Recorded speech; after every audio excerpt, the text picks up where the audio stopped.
Oh, I was going to say, she just turned that other mic off. Where's your...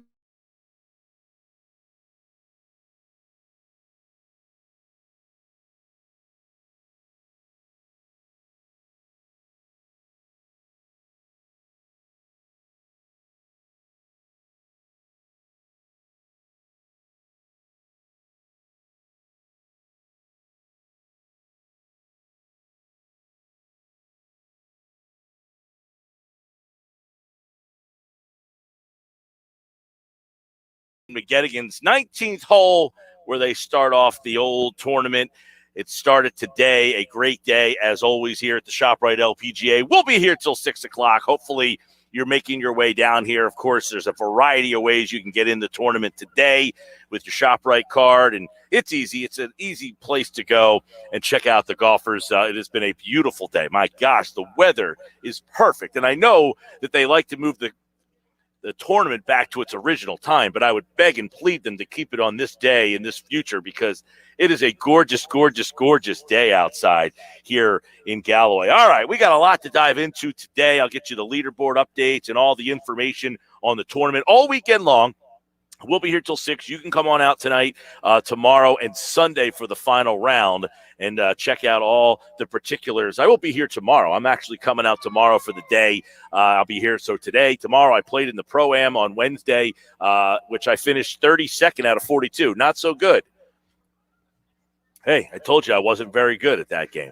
But we had a lot of fun, as always, as we do in the Pro-Am. If you've never done the Pro-Am, by the way, in the future, I encourage you to do so. Get your business, get your group of friends or something to get a part of the Pro-Am. It is a really good time. I went to the Pro-Am party on Wednesday night. That was over at the Borgata, and that was a really nice time. And now, the Friday's here. The tournament has begun. Wednesday, the Pro-Am. They do the Pro-Am on Thursday as well. Friday, Saturday, Sunday, the tournament. So all weekend long, they will be out here in Galloway, and the weather it's like this all weekend long. I don't know how you're just saying, you know what, I got to get out of my house, maybe take a little walk, stroll the course, check it out, and you will be amazed at the level of play that you see here at the Shoprite LPGA. So Friday, we are here. We've got the Phillies officially eliminated. They are absolutely cooked, done. They lost last night. That was the easiest bet of all, by the way. I told you, bet the Braves. Braves win the game last night. Phillies just did not show up. I was worried. The only thing I was worried about with the Braves-Phillies game last night was that the Braves may have partied too much the night before and just lost interest in playing, and that the Phillies just kind of backwards themselves into beating them, but they didn't care anymore. They were done. They were cooked. That was a team that was out of it. So the Phillies are officially eliminated, and now they move on. Go to our website, 973ESPN.com, and I've got a story up right now about all of the problems that this team needs answered and how they go about fixing it. There's a lot to go on in the offseason. Mike McGarry from the Press of Atlantic City, he will join me in about 40 minutes from now as we'll talk about the Phillies, what's next for them. They got problems at first, second, short, third, left, and center, bullpen, and starting pitching. That about covers everything that they have problems with. Well, how do they go about fixing it? We'll start to try to dissect it today as the season officially came to a close, mathematically anyway. They do have 3 games left in Miami against the Marlins. Only apropos that they would go to Miami and play the Marlins to finish off a season against a team that has essentially been the reason that they can't make the playoffs. They just cannot beat the Marlins. And that has been the problem essentially for 4 years now. Since Gabe Kapler was here for 2, they couldn't beat the Marlins. And then Joe Girardi comes in, and they can't beat the Marlins. By the way, Gabe Kapler, the guy that everybody thought was a bumbling idiot. Well, no, I don't want to say we thought that Charlie Manuel was the bumbling idiot. He went and won the World Series, so you guys are wrong about Manuel. Then you said that Kapler didn't know what he was doing, and he's got 105 wins. They're the best team in the National League. They're going to be the number 1 seed in the playoffs. They have spent half the money the Dodgers have, and they are 2 games ahead of the Dodgers with 3 games left to go. That Gabe Kapler might know a little something about coaching, managing, or as we always say, it's not the X's and O's, it's the Jimmies and Joes. Well, guess what? Gabe Kapler's Jimmies and Joes aren't the best. maybe sometimes we need to be more patient with our managers, be more patient with our players. And that's where we start today's show off. You know, the lack of patience in sports is mind-boggling sometimes. Look at the rookie quarterbacks in the NFL. They have one win collectively. All these first-round picks. This was such a great quarterback class. People were fighting over who was the best. Well, now they all look like they stink. Trevor Lawrence, just the latest number 1 overall pick to lose last night, even though he looked pretty good.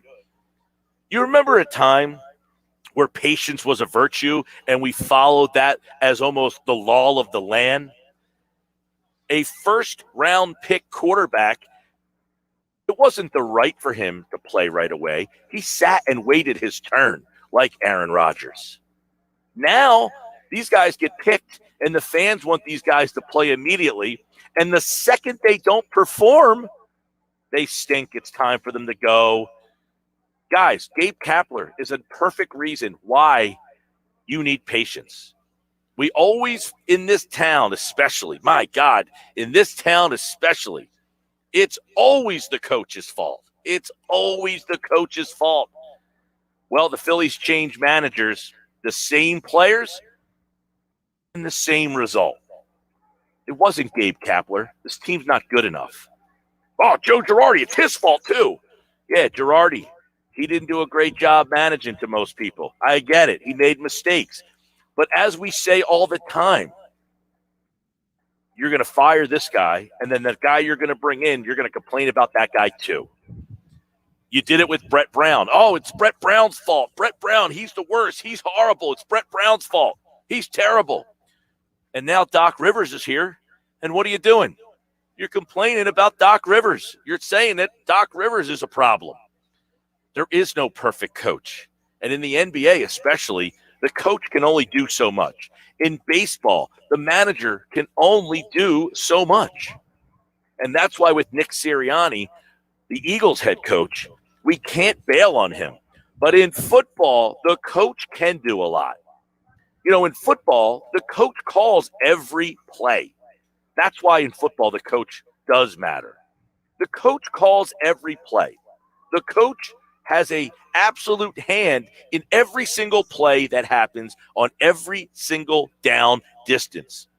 When Nick Sirianni calls a play in, it's his play. In the NBA, the coach doesn't call a play every possession. Every once in a while, they might call a play, but not all the time. They essentially stand at the sideline and manage personalities. Baseball managers, they manage personalities. They manage the clubhouse. The Phillies didn't lose because Joe Girardi didn't do a great job. Yeah, he had a hand in a game here and a game there and this and that. Joe Girardi lost for the same reason Gabe Kapler lost. They didn't have good enough players. That's why they lost. You know why Gabe Kapler is winning right now? Gabe Kapler's not a great manager. Maybe he is. I don't know. Gabe Kapler has better players. You think Gabe Kapler is a 105-win manager? Of course he's not in most people's eyes. But you know what he has? A 105-win roster, possibly. You know, maybe Gabe Kapler has a 100-win roster. Maybe he got 5 wins out of them. Sports Bash Live 97.3 ESPN. Let me give you the text board information. Download the free mobile app in the Apple Store or Google Play. You can direct message us right through your phone, and we'll read off your messages throughout the day. Text board is open. 609-403-0973. 609-403-0973. That's the numbers. That's how you can get on board. That's how you can be a part of the show and react. You know, this whole patience thing. I'm watching this game last night, and what do you got? Joe Burrow versus Trevor Lawrence, 2 first number 1 overall picks. Now, last year, Joe Burrow got rushed into play. He played pretty well. He ended up getting hurt. But last night, in the second half, Joe Burrow won him that game. You know, Joe Burrow recognized the defense, made a great call, made a great change of a play, and it ended up getting that big first down. He saw the blitz coming. He passes over top the blitz, a little screenplay, boom, first down, ends that game. The patience that we need to show with these players doesn't mean that early on in their careers they can't show signs that they're going to be great.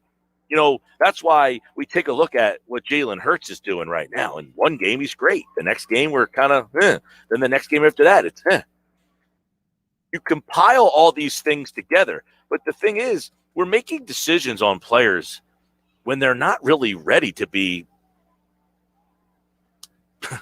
decided on. And that's everything. I mean, that the whole, I'm going through the standings today in baseball. And this American League race, by the way, is unbelievable. You have Tampa Bay in first place. They won the division. They spend the least amount of money out of everybody. Think about this. Tampa Bay, who plays in this decrepit old ballpark in front of no fans, they're going to split half their games in Montreal and the other half in Tampa. They are ahead of three of the biggest American cities there are. Well, two of the biggest American cities and one in Canada, the biggest one in Canada. The Tampa Bay Rays have a 7-game lead over the Yankees. They've got a 9-game lead over the Red Sox, and they've got a 10-game lead over Toronto, right?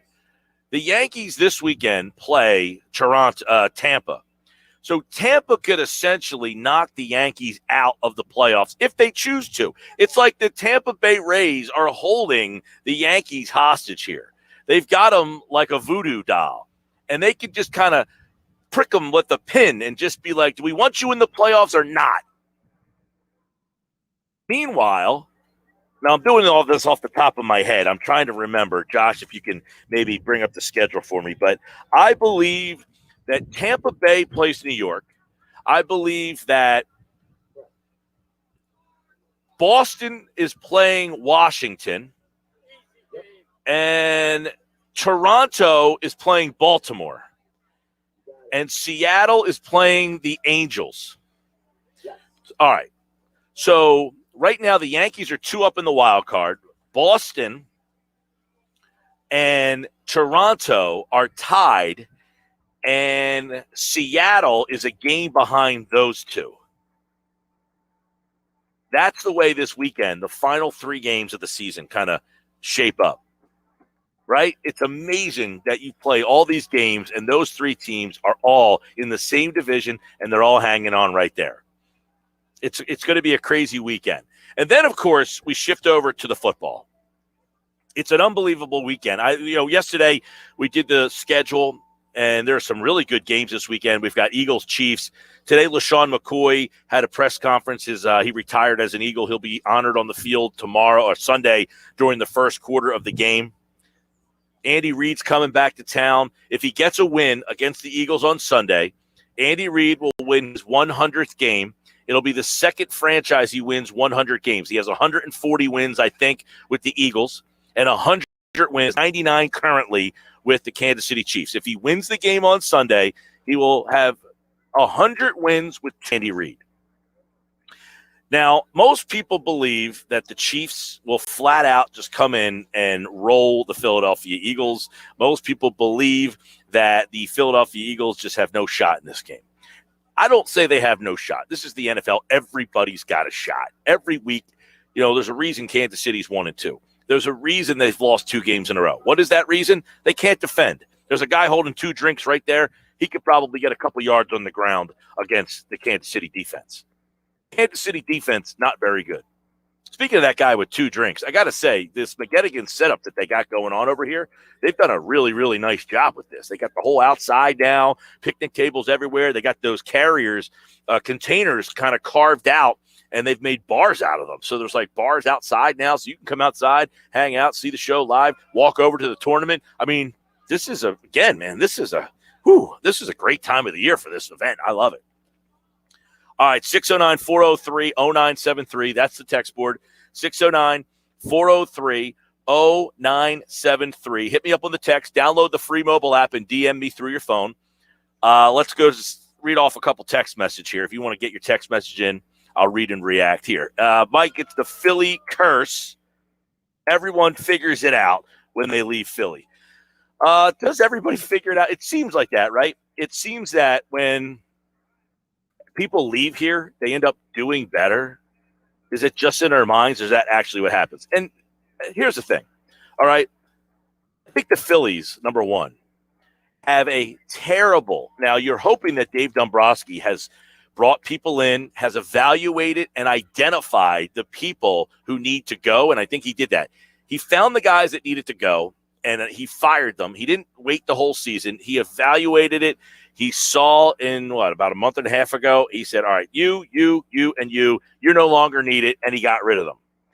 So the process began already of basically who he identified as people he doesn't need around here anymore. So I like the fact that Dombrowski has identified who he wanted to get rid of and has now identified people to bring him in. He's already hired Phil Mattingly. They've started.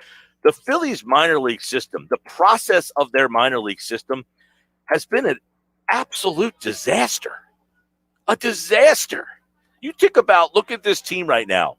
How do I fix this team? I can't unless I spend more money. You know, I said the Phillies organization is like the rich kid whose parents don't know how to parent.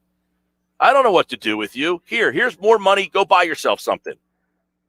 They have no discipline. Those kids, they turn out to be brats, right? They're spoiled brats because why? Their parents don't know how to parent them. So all they do is throw money at them. That's the Phillies right now. They're a spoiled brat organization. And those spoiled brats typically don't amount to anything. They just basically leech off their parents. And the Phillies just throw money at them. I got a problem. Here's money. We'll fix it.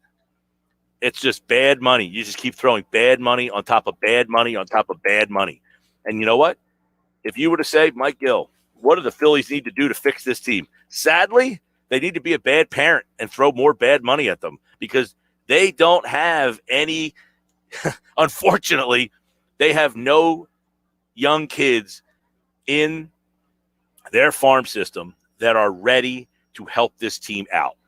If you said to me, all right, you have one guy that I can give you, one, and he's not ready to play at this level, and that's Bryson Stott. Other than that, they have nothing. First base, Rhys Hoskins, I'd get rid of him. You ask me, that's the first move. I trade Rhys Hoskins. Second base, Gene Segura, maybe he's here for one more year. He signed for one more year. Maybe you hold on to him for one more year. Shortstop, you got a problem. Didi Gregorius is signed for another year. Third base, big problem. I mean, you want to play Bone there again? He's got more errors at third base, 16 errors this past year. He only played, he missed a month and a half.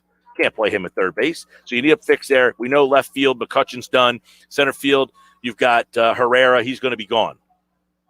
They have nobody in this organization to replace those guys. So I just gave you multiple positions on the field, and there's nobody in-house to fix them. That's on top of the pitching. There's no pitching in this organization to bring up. You can't bring up anybody in this organization to replace anybody. So how do you fix this mess? It's a mess. Over on the text board, Ben Simmons will probably lead his next team in scoring. It's a possibility. I mean, there's no reason why Ben Simmons couldn't score 20-plus a game, over 20-plus a game. There's no reason why Ben Simmons couldn't lead a team in scoring if he wanted to. If he wanted to. It's all the mentality for him. It's all the mentality. It's amazing. Like, I played in the LPGA Pro-Am the other day, right? These girls, I say it every year. It's amazing to watch. Now, I sit in this 18th hole. They have this little 18th hole. It's usually like a skybox. I think it's outdoors this year, which is kind of nice. And I just watched the girls chip from about 150 yards away. And the precision that they have, it's unbelievable. It's like every shot they shoot from like 150, bing, right on the green, every single time. And just like the men, the separation. What separates the best? They can chip it to the green. But the very best make the putt, right? The very best make the putt. And the ones that don't make the putt, well, They don't win. And that's Ben Simmons. You can work on your putting game. You can work on it, or you can be happy just being precise from 150. You might finish 10th. You might finish 14th. You might finish 24th. You're making money. You're traveling around seeing the world. But you're not the best, man. You're not the best. And if you are the best, you practice and practice and practice and practice and practice. Ben Simmons does it. He's okay chipping from 150 and hitting the green. He's okay from 150. Bang, right up on the green. But at the end of the day, there's another level of your game. That putting aspect. What do they say? Drive for show, putt for dough. Ben Simmons drives for show, man. But he can't putt for dough. Thanks for the text message. We'll keep them coming. 609-403-0973. 609-403-0973. Sports Bash Live today here at the Shoprite LPGA. It is, well, there's not even a question. This is the most beautiful LPGA weather-wise I've ever had, because normally it is very warm and somewhat buggy. Now, not a bug, not a cloud, just a perfect breeze. This is paradise right now. So we'll be here till 6. Stop on out on a Friday. If you can't get out here today, the ShopRite LPGA Classic presented by Acer is here all weekend long. The event is back. There are fans back. It is a fantastic atmosphere. The weather is unbelievable. And we look forward to you stopping by and saying hello. Mike McGarry from the Press of Atlantic City is going to be stopping by here in about 20 minutes. Pete Thompson will be here at 4 o'clock. So we have a lot of fun planned for the rest of the show. We've also today, here on the Sports Bash, what's a busy day today. Coming up on the other side, Brandon Noble, who played in the NFL with Dallas and Washington, he's going to call the game national radio for Sports USA Radio. The Eagles and the Chiefs are on the national feed on Sports USA. He's on the call, and he's going to give us some insight on what he sees from this team moving forward, getting preparation for this matchup. And we'll talk to Brandon coming up next right here on the Sports Bash Live on 97.3 ESPN and the free mobile app.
All right, we are live on location today out at the LPGA Golf Classic here at Shoprite LPGA. Beautiful day, just a great day. Now, the Sports Bash is brought to you by Matt Blatt Nissan. The all-new Matt Blatt Nissan is now open on the Black Horse Pike in Egg Harbor Township, next to Home Depot, online at mattblattnissan.com.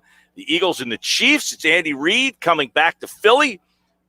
Now, somebody in the on the video stream mentioned that people forget that Andy Reid went to the Chiefs.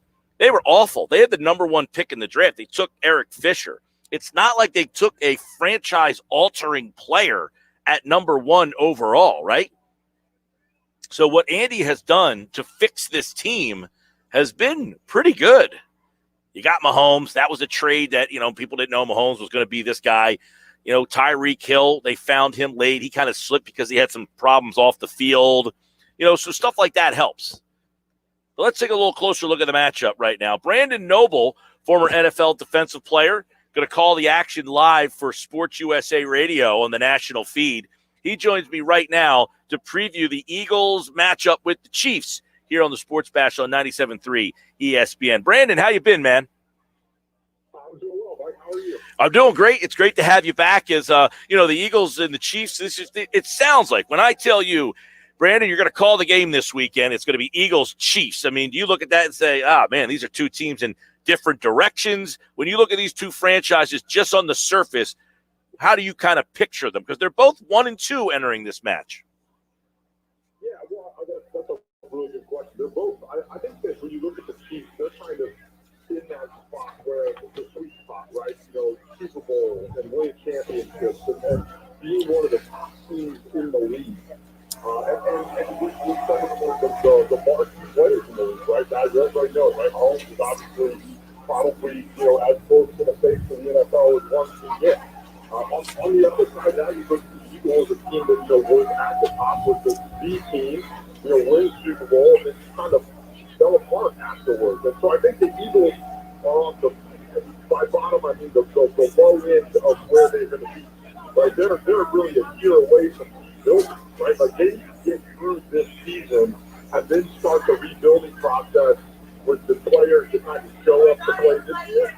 I think the guys that they pick in the draft and the free agency and let Nick Sirianni kind of build his football team from the ground up. I think hopefully they get back to where they were. That's a daunting task to be not an easy thing to do. Yeah, Brandon, have you ever been like the Eagles go out in week one and they look great, right? And everybody gets excited. Wow, new coach. Maybe they're better than we thought.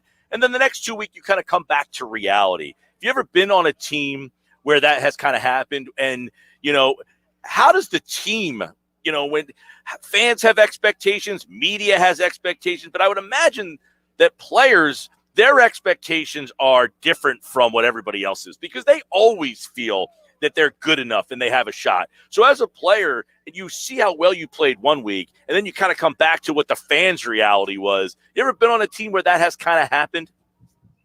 Well, unfortunately, Yeah. I was on a lot of basketball teams in the NFL, unfortunately. But where I probably go with that is my first year in Dallas in 1999.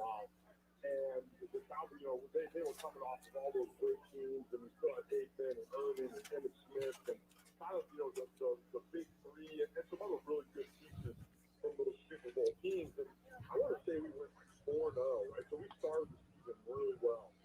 And then it just kind of trickled off, right? It fell apart. You kind of feel it. Really, what happened from that point is kind of what happened to the Eagles, right? Like, all the roster up, change coaches, try and find quarterback. And you try and rebuild the thing. And it took a few years. I was not there the next time they went to the playoffs.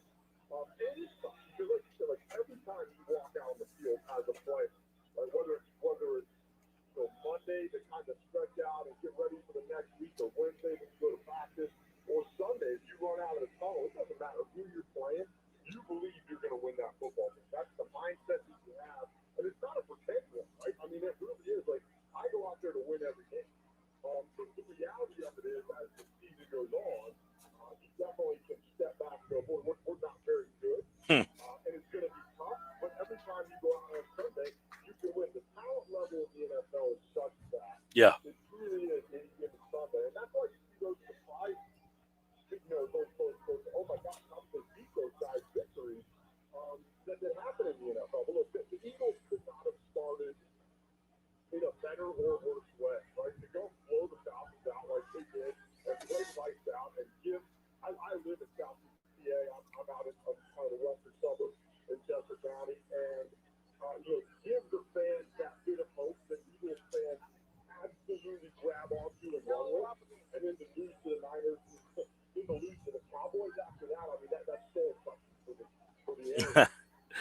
Yes, people were excited. You heard Jalen Hurts' jersey sales are up 500%. Not so much the last couple of weeks. That said, you talk about, the talent level and how close everything is. Brandon Noble's with us. He'll call the game nationally for Sports USA Radio.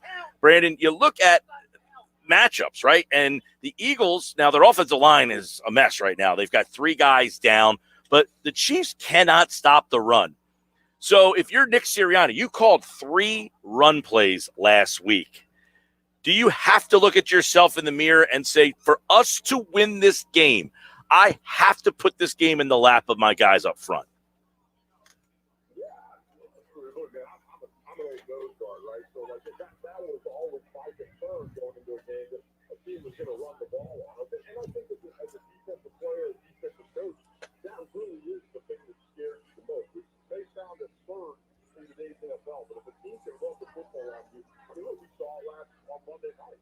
The Cowboys absolutely dominated the Eagles at the line of scrimmage and knocked them backwards and were able to run the ball. Well, I think the Eagles need to do that. They need to do a big block. But you've got a really good back in Miles Sanders, right? You think that he's going there, right? The interior of the O-line was got the Wood Landon to the Dickerson. Yep, Dickerson.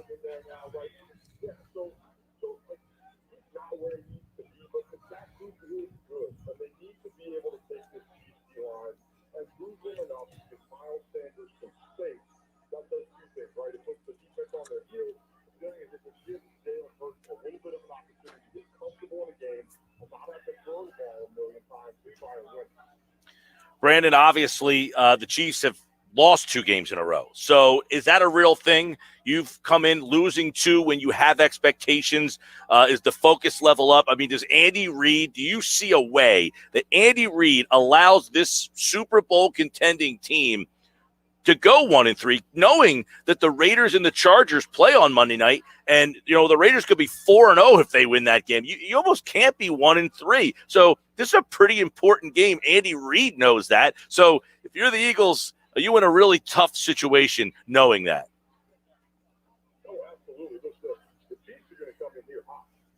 They're not playing up to their level of expectation, right, or who they believe they are. I'm sure that all week long, Andy Reid and that staff have let them know about it, right? Hey, look, we're not doing what we need to do on either side of the ball to win right now. And I do think that they will be refocused and a little bit more dialed in, I think, this week. Because also, like you said, like the AFC West is ridiculous.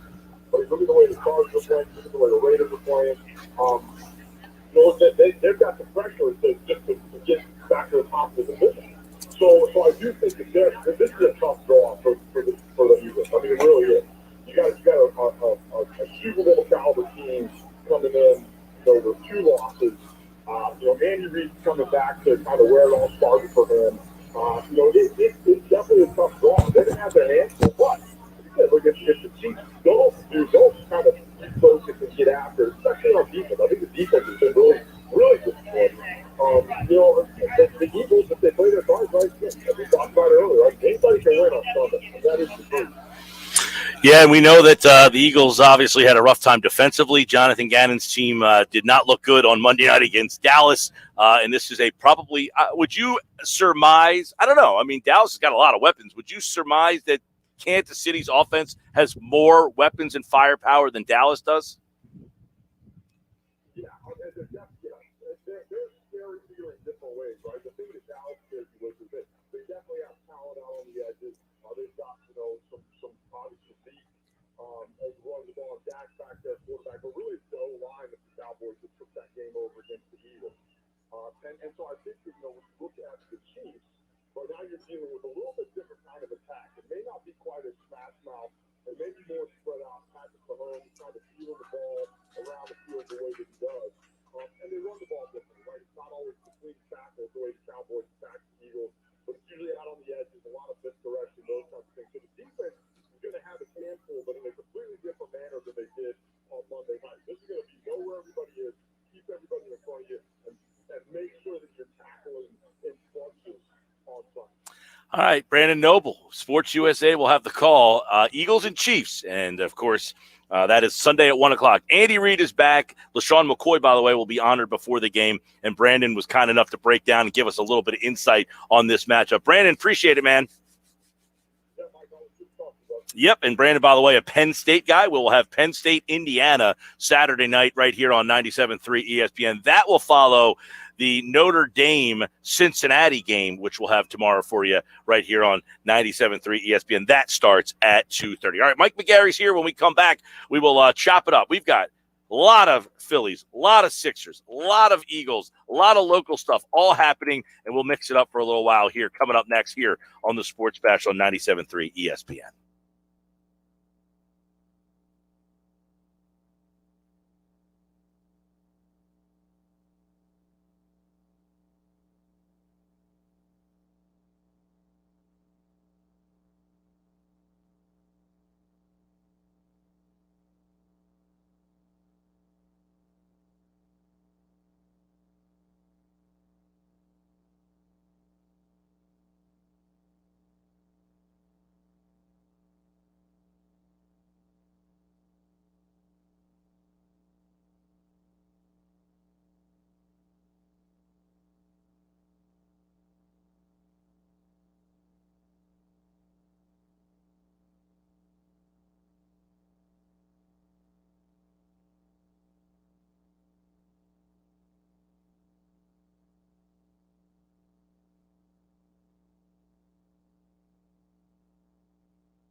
All right, we're live here at the Shoprite LPGA Classic.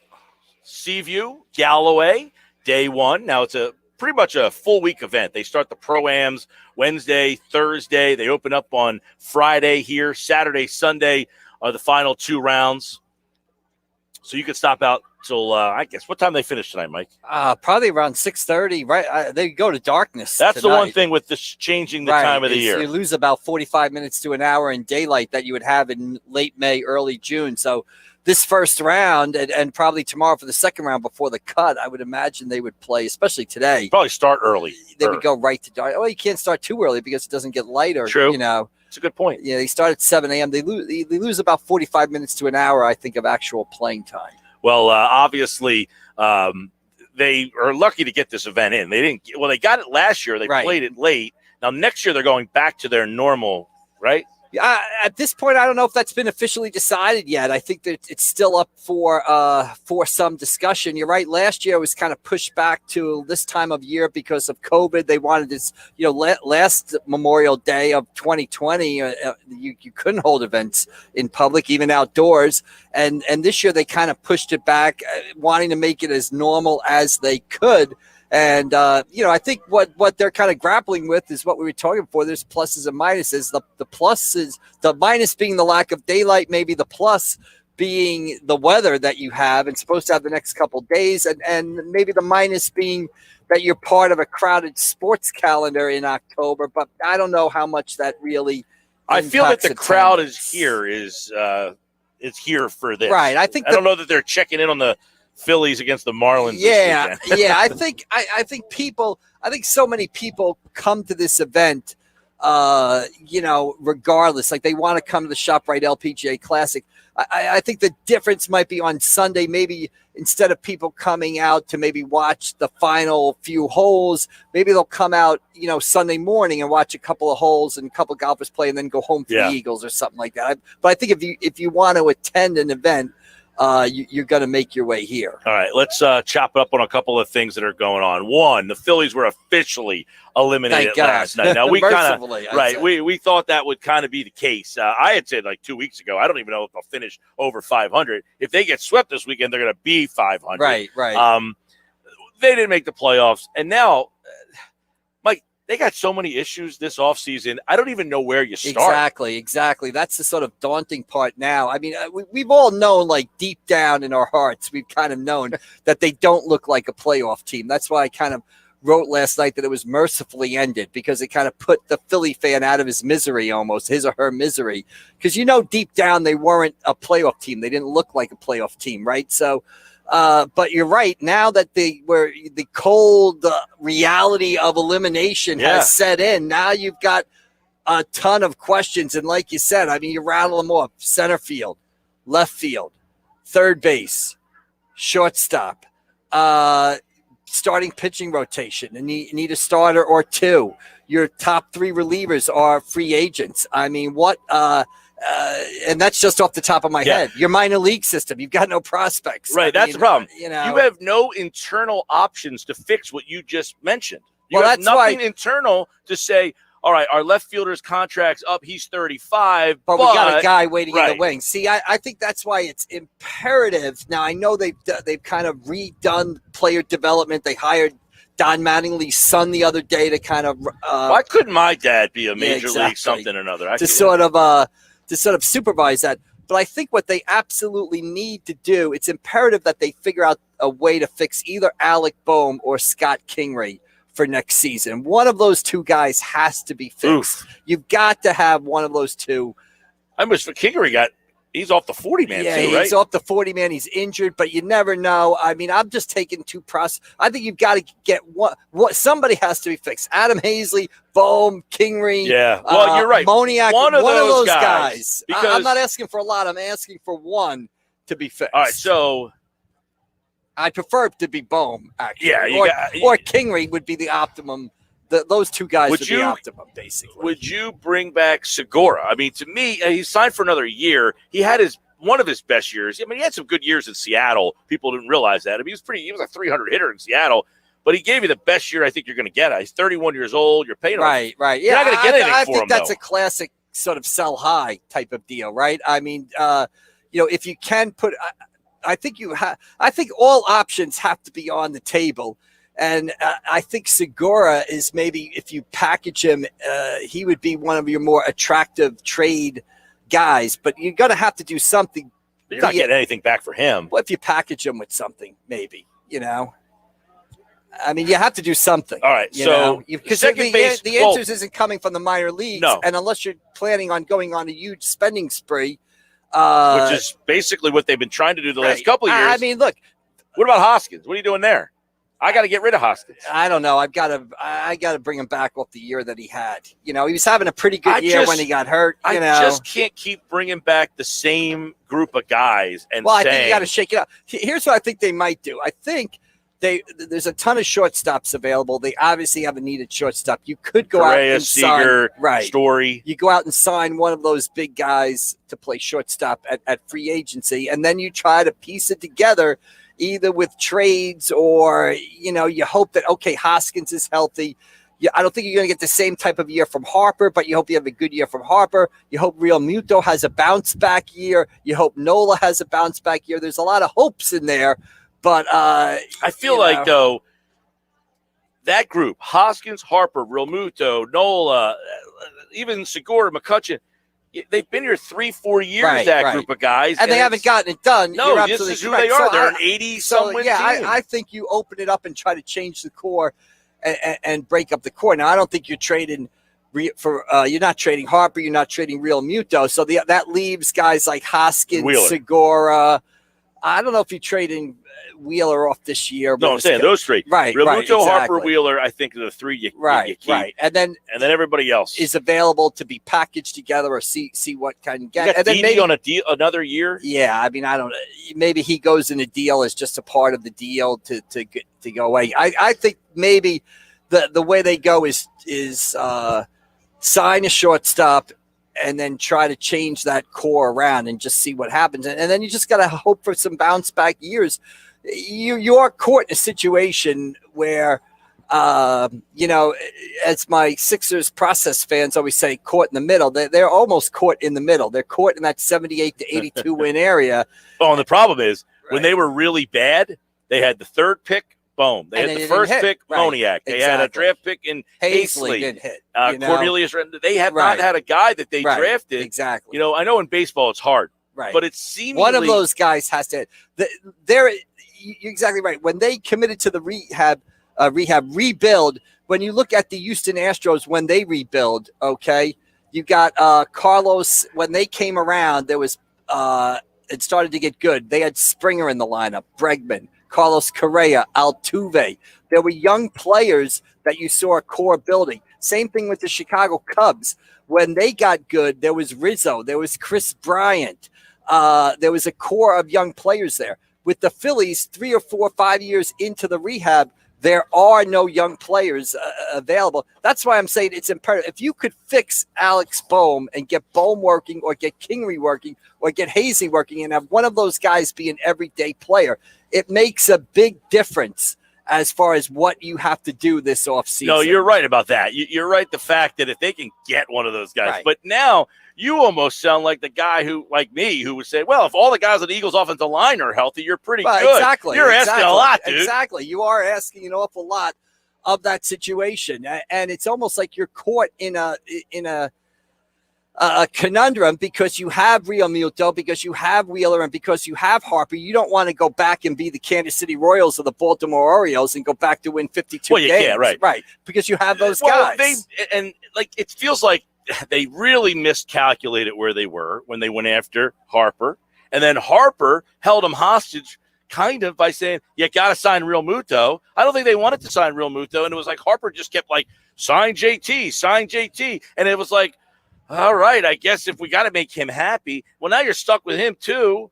I mean, not that you're stuck with Harper, but now you're stuck with the Real Muto contract. I bet you they're not loving that. Right. And Real Muto did not have a good year, and he's or as good an offensive year as he's had in the past. And he's 30, 31 years old, and he's a catcher who sort of relies on his athleticism. So I think he can have a bounce back year next year. You have that 3-player core. But like you said, to me, it's really, I don't want to say it's depressing, but it's depressing. Mike, you know? it's been 10 years since they've made the playoffs, Right. and it feels like it's 5 more at least. Like, right. you're going to have Harper for this run, and it feels like you're just going to watch him kind of rot away here. JT's going to get old. You're going to watch him get old. Right. You know, right. Wheeler's very good, by the way. But is he a consistent Cy Young Award and he's candidate? thrown 200 and something innings this year, which is a career high. And you can almost see him. You know, it's a matter of when, not if he's on the disabled list next year. Yeah, this feels terrible. Pencil him into a disabled list appearance in early May next year. You know, and we are sitting here in South Jersey, which is Mike Trout country. They're very much like the National League version of the California Angels or the Los Angeles Angels. I mean, the same sort of situation where they have some good players, but the future is just not bright at all, especially when you look at an Atlanta team that won the division this year without even Acuna in the lineup. They're going to get him back. The best California, Wally Joyner. Wally, California Angels. I could go even further back than that. Dick Schofield? Yeah, exactly. Jim Fregosi, Bill Singer, you know. All right, when we come back, Mike and I will take a look at what's going on with the Sixers mess. All right. Bobby Marks will join me at 3:40, by the way, on the financial ramifications that Simmons is going through and possible destinations. But what Joel Embiid said yesterday is that marriage completely over? We'll discuss that. Mike McGarry from the Press of Atlantic City is with me. I'm Mike Gill. This is the Sports Bash on 97.3 ESPN.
All right, we're live today, not in the studio, but at the Shoprite LPGA Classic, where round one is underway. It's been going on all day. It's here all weekend long.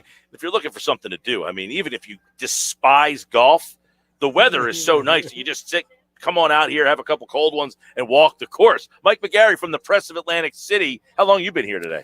I got here about 10 o'clock this morning. And then you got Holy Spirit. That's a good one tonight, huh? Cedar Creek at Holy Spirit. 5-0 Cedar Creek against 3-1 Holy Spirit. A lot of talent on the football field. JoJo Bermudez from Cedar Creek. Trevor Cohen of Holy Spirit. Should be a great one. A couple miles down Route 9 from where we are right now. Good assignments for you. We'll talk a little bit more about the local scene later on. Mike's going to hang out for a little bit while longer because we got to get into the Sixers now. Now, I feel like yesterday was the breaking point. That was Joel Embiid saying to management, you can get rid of him now. Like, you could go ahead if you'd like to. Like, maybe they were hanging on, putting on the nice face for as long as possible. And then Embiid yesterday gave the message to whoever, okay, if you get something, get him out of here. Yeah, I think Embiid, it seems like he was speaking for himself and maybe for his teammates too. He basically had decided, his basic message was, look, I think that we've done everything, the Sixers have done everything we can to make Simmons comfortable, including building the team around what he needs. And the stuff coming out of Simmons' camp is a little crazy and a little frustrating. And I've said all along, I mean, the Sixers from day one, I mean, Brett Brown, I used to laugh about it with the fellow reporters up there.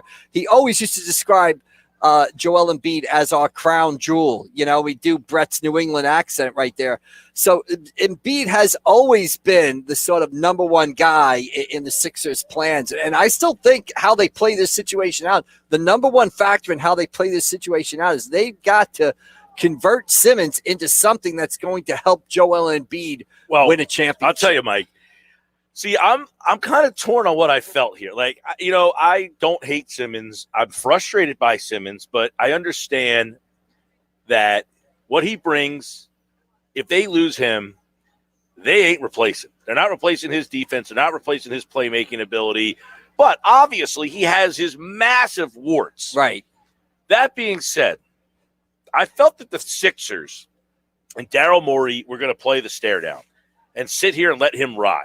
Now, he's being fined over and over. He's already been fined a massive amount of money, and the big fines haven't even started yet. Exactly. The first game he misses, exhibition game, he will get fined $227,000 for every game he misses up to the first 20. Right. And after the 20th game, that fine goes up to $300,000 per game.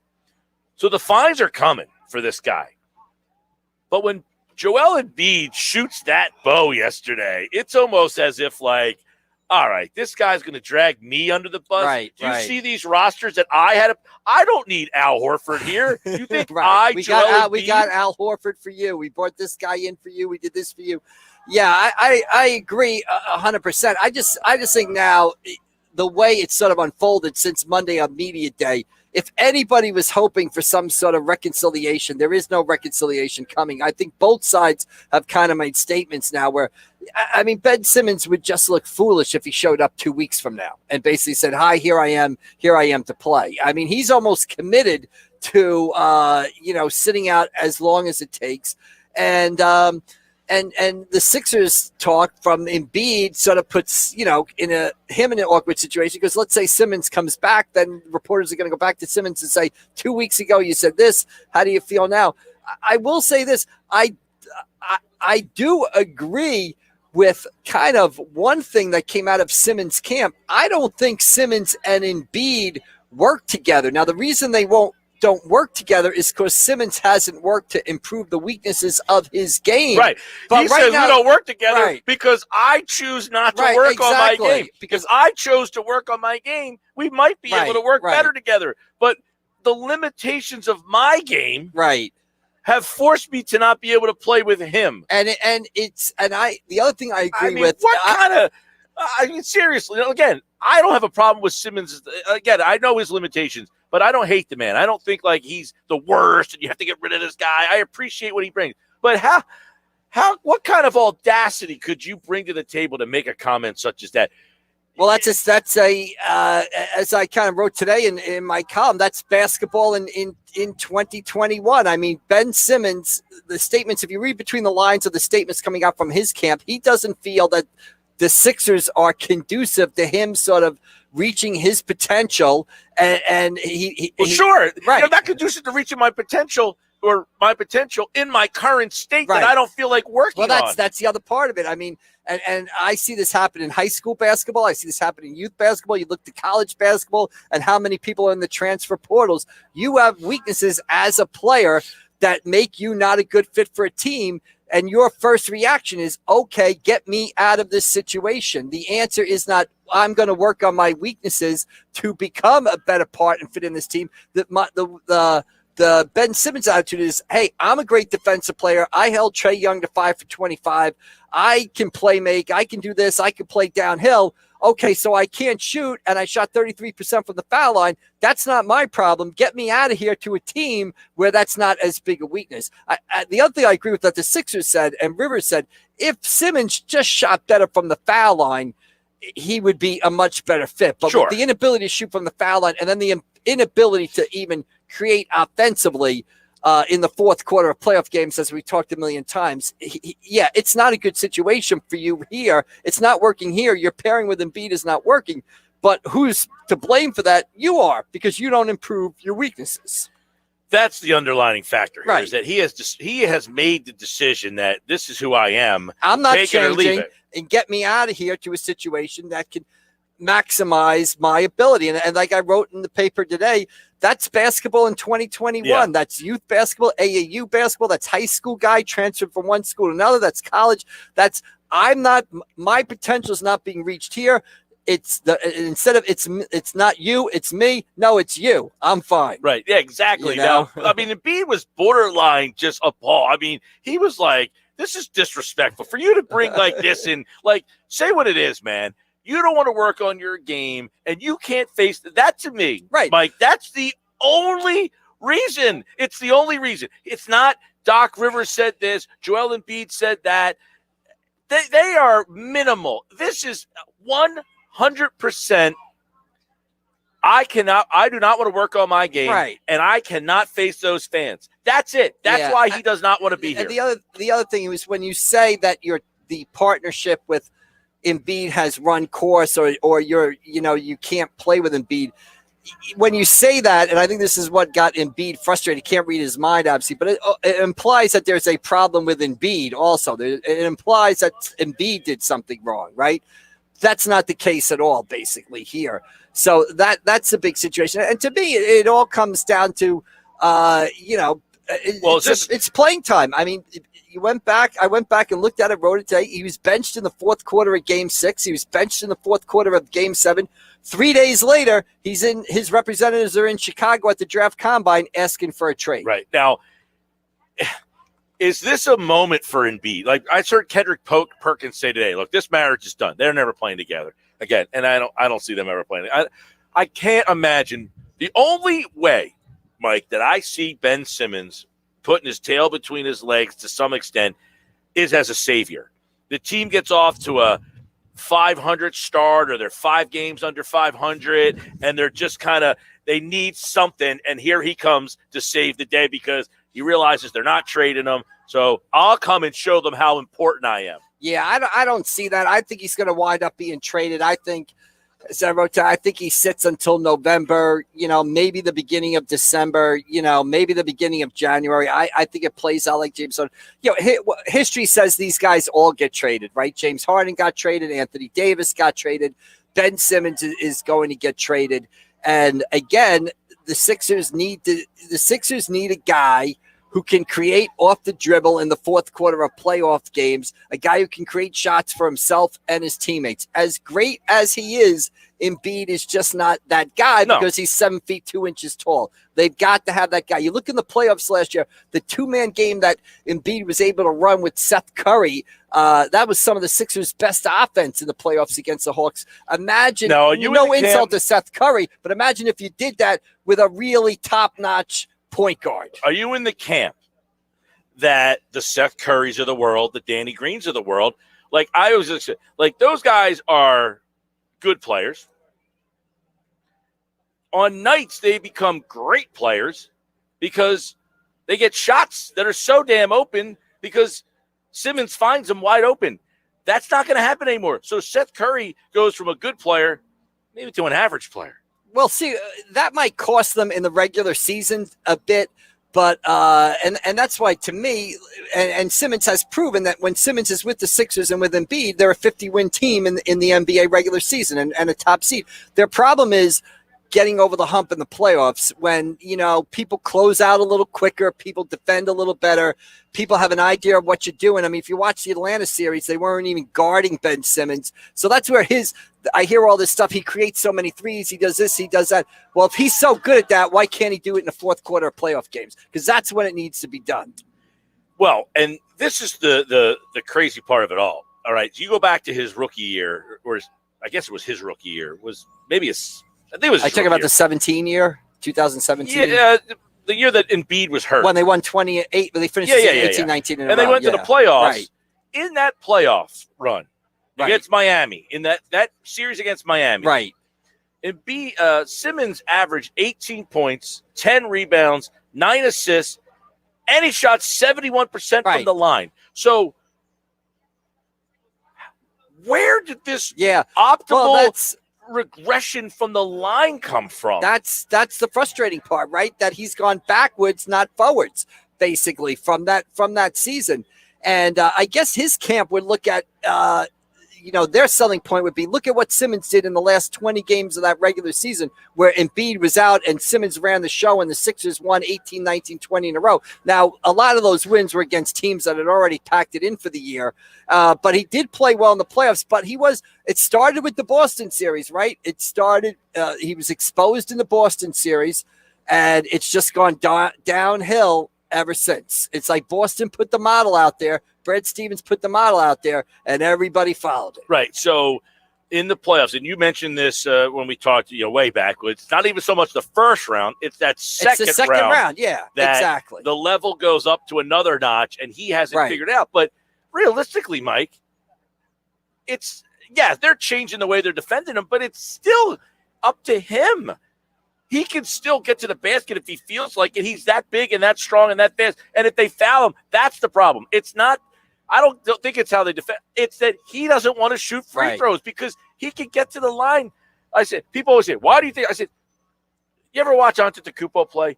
He's got no game. All he does is stick his shoulder down and just runs right through you. And if you're in his way, well, guess what? You're in my way. Right. Get out. Ben Simmons has the same ability to do that if he chose to. That's the problem. I choose not to run. Right. Well, I mean, Giannis is a guy who's not afraid of going to the foul line. When he gets fouled, he goes to the foul line. And he stinks there. Right. And the whole arena counts out, 1 through 15, 1 to 13. And, he still is able to go there and he makes his fair share of foul shots. Yeah, Simmons' play in the fourth quarter of playoff games, he plays hesitant. He's not an offensive factor. His man clogs the lane. He can only go in the dunker spot, which does not work well with Embiid. Again, you look at Milwaukee. Giannis has a Lopez brother who's on the perimeter. Basically, Giannis is operating down low.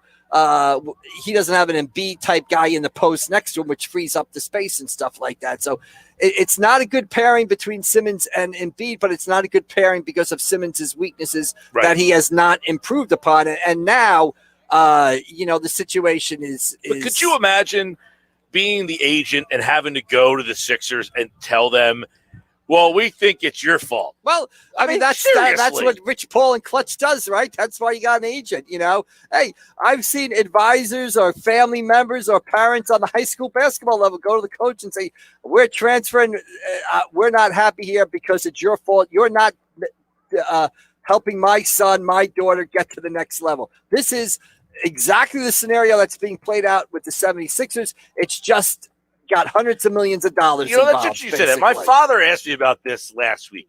Ben Simmons' father played professional. Like, I wonder what he thinks about all this. He thinks that it's the Sixers' fault. Yeah, basically. Ben Simmons is surrounded by advisors who have been with him since day one. But like the guy's father is a professional. You think he thinks it's acceptable that his son shot 33% from the foul line? He probably deep down might have an issue with that, but I think overall he thinks that his son is a great defensive player and his son is a great creator, and his son plays downhill, and his son does this and his son does that, and the Sixers are wrong. Hold on a second. For what so they're let's throw this scenario.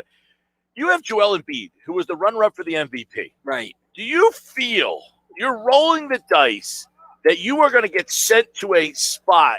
Does he not care that the team that he's on currently is him fixing his game away from being a legitimate championship contender? He could get sent to Cleveland, for God's sake. Yeah, but I think what he thinks is he's going to get sent to some place where he thinks he can make the difference and be on a contending winning team. I don't think he's envisioning spending the next 3 years in Minnesota with the Timberwolves next to Karl Anthony Towns. He's not envisioning that. He's envisioning himself being in Golden State, kicking out to Steph Curry and Klay Thompson. He's envisioning being in Sacramento and maybe helping that team make the final step. He's envisioning, I don't know, being in the Lakers and helping out LeBron and Anthony Davis. He's not seeing himself, visiting the Rock and Roll Hall of Fame in Cleveland on a Tuesday afternoon and then going to play Tuesday night at the whatever the Gund Arena or the Quicken Loan Arena out there in Cleveland. He's not envisioning that scenario. Well, I wonder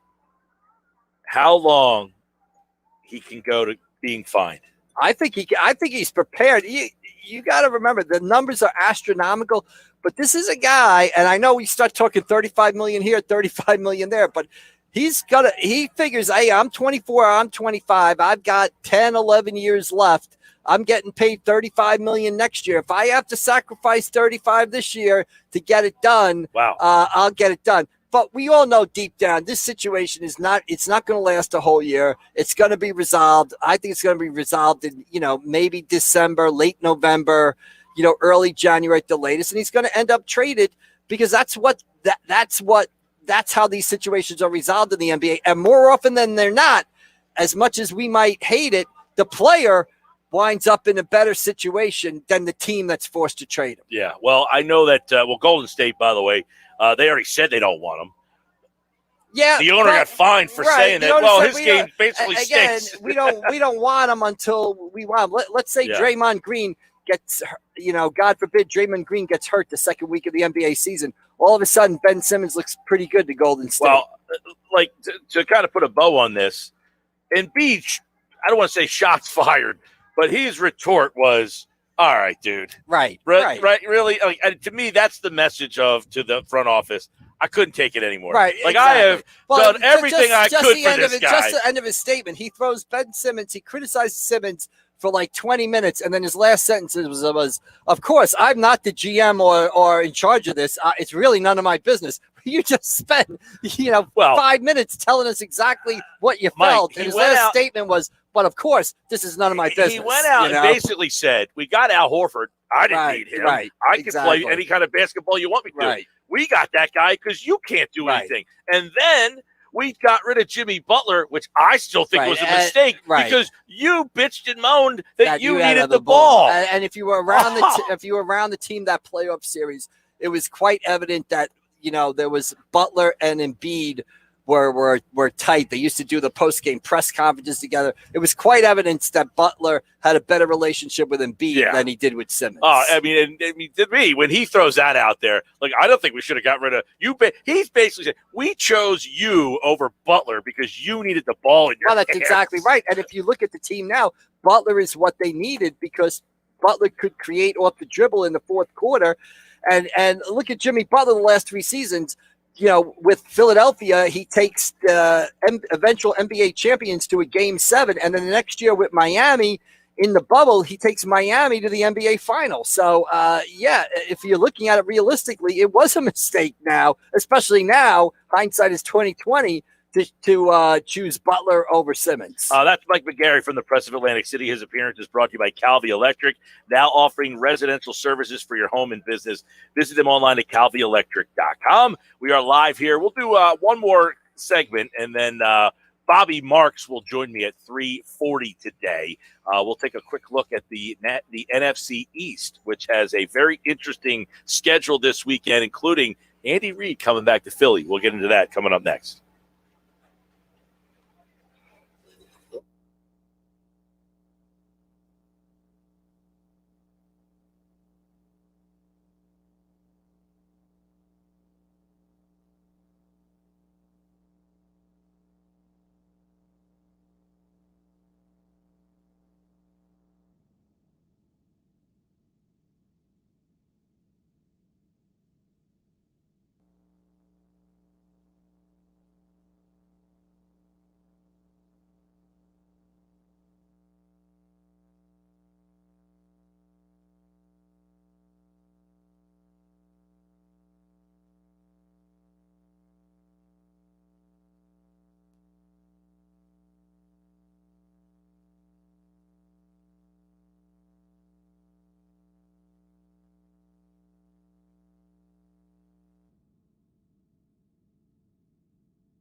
All right, we'll have another segment with Mike McGarry from the Press of Atlantic City. By the way, the injury report just came out for the Eagles. Jordan Mailata is out for the game. Everybody else is in, so Rodney McLeod is going to play, and it looks like Landon Dickerson, he's going to play. Lane Johnson. So you'll have those two, Kelsey, Johnson, Dickerson. We don't know who's going to play left guard or right guard. Now, I'm in the camp that if I'm Jeff Stoutland and the Eagles, I'm moving Landon Dickerson to left guard and playing the other guy, whoever that may be, Nate Herbig or Sue Opeta at right guard. Right. Because Brooks will be back. Right. So you don't want to have to move Dickerson from right to left at some. Makes just sense. move him now. Makes sense. So I'll see if they'll see if they are follow your advice to that, right? Exactly. All right, Mike McGarry from the Press of Atlantic City. By the way, check out all his coverage on today's event. We're at the Shoprite LPGA Classic, which I said I played on Wednesday in the Pro-Am. Have you ever played in the Pro-Am? No, I haven't. No. What the heck? I'm not a golfer. Come on, I neither gave up am I. Golf a while ago. Exactly. But why let that stop me? It's a great time. Right. So I played with now it's funny because a lot of the girls or women that play in the Pro-Am, right. like a lot of them are either retired right. or like, so I played with this. It's amazing. But my point is they are so precise. It's unbelievable right. how good they are. Yeah. There's a big difference between 145 yards and 152 yards where you're just give me the 5-iron and let me whack it up there. They actually. So I stink, right? But I'll hit one every once in a blue moon. Bang. 250 right down the middle. Right. So I come out, I whack one right down the middle. All right. And she outdrives me by 30, 40 yards. And you're just like, my God, like, it's amazing how, like, when you see a professional play, right. and you're on the same court, field, golf course, whatever, with a professional, you see why they're professional. Well, that's the great thing about the Pro-Am, right, is you actually get to play with a professional golfer. It's almost like, I always said it's almost the same as if before the Sixers game, we were talking in the last segment about Simmons and Embiid. This might be a bad analogy, but you go out there and shoot free throws with Ben Simmons before the game or something, or shoot hook shots with Joel Embiid. You actually get to see, hey, I just hit a pretty good shot. Now watch a pro step up there and do what she can do, basically. So that's a great opportunity that the Pro-Am presents. By the way, this just came out. Ben Simmons, the Sixers are not paying Simmons his $8.25 million payment due on Friday. Makes sense. He's not showing up. Yes, exactly. He has some wonkiness in his contract, though, doesn't he, Mike, where he gets half of it? Right. I think he's already gotten half. I believe he's already gotten half of the 30 He's received the first 25% of his pay this season. Right. He was docked the next 25% of his pay on Friday. Right. Yeah. Developing story. More to come. This is Shams from The Athletic. And you never know what's going to happen if they do trade him. I don't know if fines can be rescinded or whatever. I'm always, once they finding people, Kumbaya get back together. Hey! Maybe it's a condition of accepting the trade. You'll waive my fines or something like that. So, yeah, I would be very surprised if, we're not going to be throwing any banquets for Ben Simmons after this season. All right, Mike, obviously Sunday, the Eagles are playing the Chiefs, and the Chiefs are 1-2. The Eagles are 1-2. Right. So on the surface, you got 2 1-2 teams, but this doesn't feel like a good spot for Philadelphia. You got Andy Reid coming back. They've lost 2 in a row. You just got bombed on Monday night, kind of got exposed a little bit here. This has the feeling. Now, it's funny. It has the feeling. You talk to people who bet, and they like the Eagles a little bit. The money came in on the Eagles heavy early. Yeah, I can see that, but also common sense-wise, we look at ourselves and say, are the Chiefs going to be – the way I look at the game is, do I really see the Chiefs starting the season 1-3, basically? No. I don't see them. Do I see them being 2-2 after Sunday or 1-3? So but for people that kind of holding out hopes for the Eagles, I guess you can say maybe, Kansas City is Super Bowl hangover type of deal. The team that loses in the Super Bowl often struggles the next season. Maybe they're having a little bit of that. The Chiefs seem a little bit off kilter. I mean, Andy Reid kind of rushed to the hospital after last Sunday's game with dehydration. I don't know what's going on there. So their defense isn't great. But, they do have Mahomes and Kelsey and the rest of that offense. So their defense terrible. Right, it's terrible. 160 a game on the ground they give it up. terrible. But Sirianni ran the ball 3 times. Right, but even if you say that, do you really see Jalen Hurts? Let's say it becomes a shootout. Do you really see Jalen Hurts outdueling Pat Mahomes? No, you don't. But no. But the Chiefs are not clicking on all cylinders as we thought we could. Still, at the end of the day, I don't see the Kansas City Chiefs being 1-3 4 games into the season. I don't either. And, I know you wrote about this early, and we talked about it a couple of weeks ago, is, hey, if the Eagles line can stay healthy. Well, they were healthy for one game, they dominated that game. They won that game handily. The next game, they lost somebody, and now they've lost 3 guys. Jordan Mailata is out for Sunday. He will not play. So, although Dillard did play well on Monday night. But you're going with Landon Dickerson and probably Nate Herbig. So you're right back in the square one position you were in last year with 3 reserve guys. And because of that, I just don't see the continuity against a team like Kansas City. Now, their defense is not very good. So that's what adds the intrigue of this game maybe a little bit. Right. And that's the thing. But even if that case, like let's say best case scenario, I don't see the Eagles defense stopping Kansas City. So you figure yourself, okay, maybe we get in a shootout here. But do I see Mahomes, Jalen Hurts outdueling Mahomes? No. As I said before, I don't see that happening. So, that to me, and again, I don't think I'm going to be picking up the paper Monday morning or looking on the internet Monday night at the NFL standings and seeing Kansas City 1-3. I find it a lot more believable to be looking at those standings and see Philadelphia 1-3 and Giants the other 0-4. Possibly. What do you mean possibly? When they're down in New Orleans this weekend. That's a very you lost at home to Atlanta. I very mean, tough Philadelphia game. goes to Atlanta and beats them Rochambeau. As I've said before, the Giants, they will figure out a way. They are figuring out ways to lose football games. Many of them in the closing minutes. They're just inventing ways to lose games at this point. You got Panthers, Cowboys as well. That Panthers defense is pretty good. Yeah, it's an interesting game right there. I think it's in Dallas, right? So, and Carolina's 3-0. And again, I don't know. I start looking market correction here at some point. Do I see Carolina all of a sudden being 4-0? I can see them being 3-1, and I think that's a good spot. Carolina for Dallas. plays Philly next week. Right. There's a good story for the paper. Right. You got Colin the guy Thompson from the Lower Cape May, right, down there. The offensive coordinator down there. Yeah, I liked Carolina before the season started.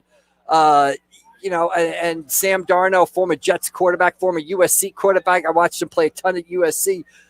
Thought he had a great arm. Saw him in person at USC. Saw him make throws that were really eye-opening. And then he went to the Jets, which is kind of the black hole of the NFL. And he's rescued out of there with a good coach. And hey, they're 3-0. And that's one of the things when you looked at the Eagles' schedule, you said, hey, maybe that game at Carolina, that's a possible win. Now you look at that, it's a pretty tough, and then the Raiders task. And then the Raiders are again. So this stretch coming up.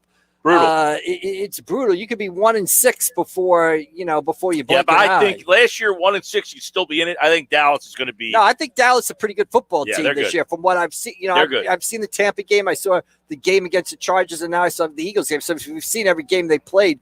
They're pretty good. They're pretty explosive offensively, and their defense is better than I think we all thought. You're going to Holy Spirit tonight, Cedar Creek. Exactly. That's the game of the week. That's the game of the week. What else is going down? Some interesting games. You got.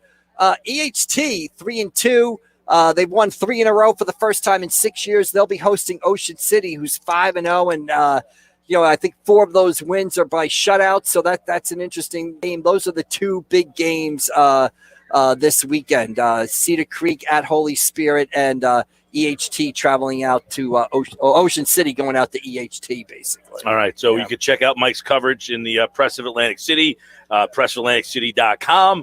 We'll recap everything that happened this weekend. Phils are done. Sixers, that whole thing's ongoing. Mercifully, the Phillies are done. And stop out at the Shoprite LPGA. We're out here till 6. Pete Thompson will join me in the 4 o'clock hour. But when I come back, ESPN front office insider Bobby Marks on the ramifications of the Ben Simmons missing training camp. The fines are adding up. Can they trade him? Plus, he was in a front office. What are they talking about in that front office? He'll tell us coming up next.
All right, Sports Bass Live at the Shoprite LPGA Classic where the golf is underway. We're underway. Bobby Marks, ESPN, NBA front office insider, former assistant GM in the Nets front office.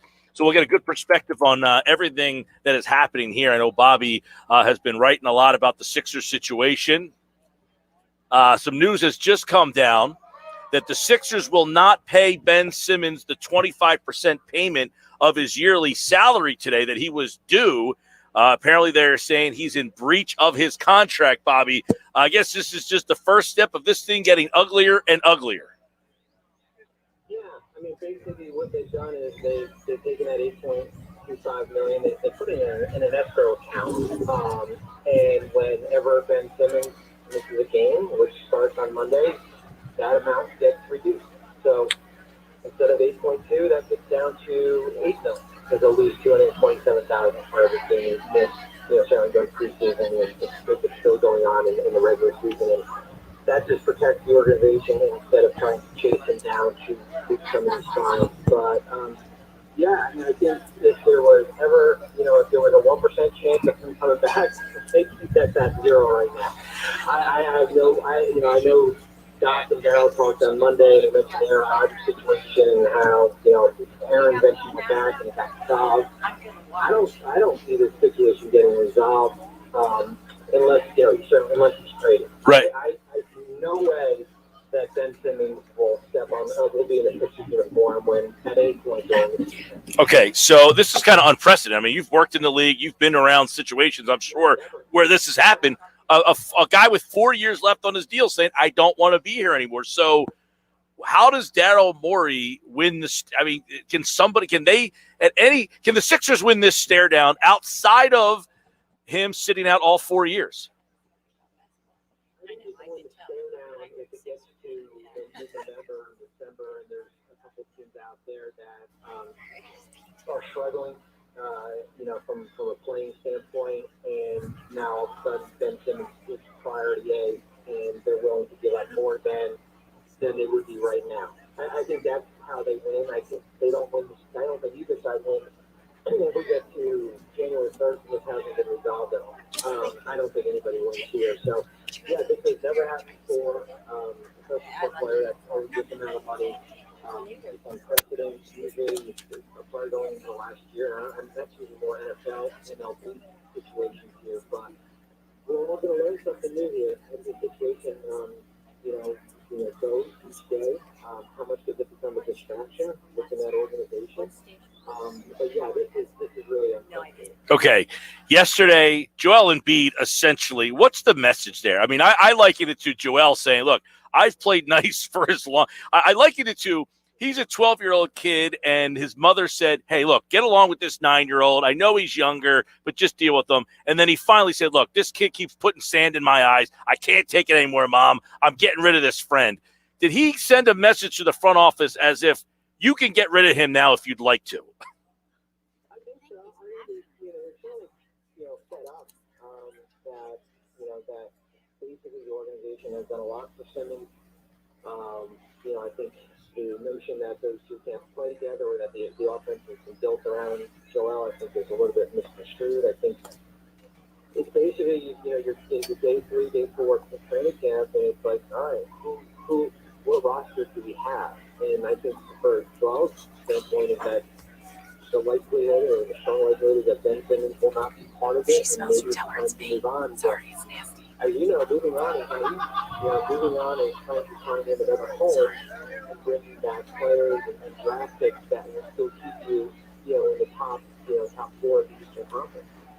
Bobby Marks, ESPN NBA front office insider, you wrote about the challenge of finding the perfect trade for him. Number one, what kind of value, if you are a front office executive running an organization right now, Bobby, are you picking up the phone and calling the Sixers? Are you lowballing them? Are you waiting to see? How are teams playing this right now? Yeah, I think you're waiting to see what your roster is going to look like. I would say that, training camp is somewhat of an extended honeymoon period from the offseason because nobody's lost any games, right? Everyone's trying to figure out what the roster is going to be looking like. I think you want to probably get through training camp, get through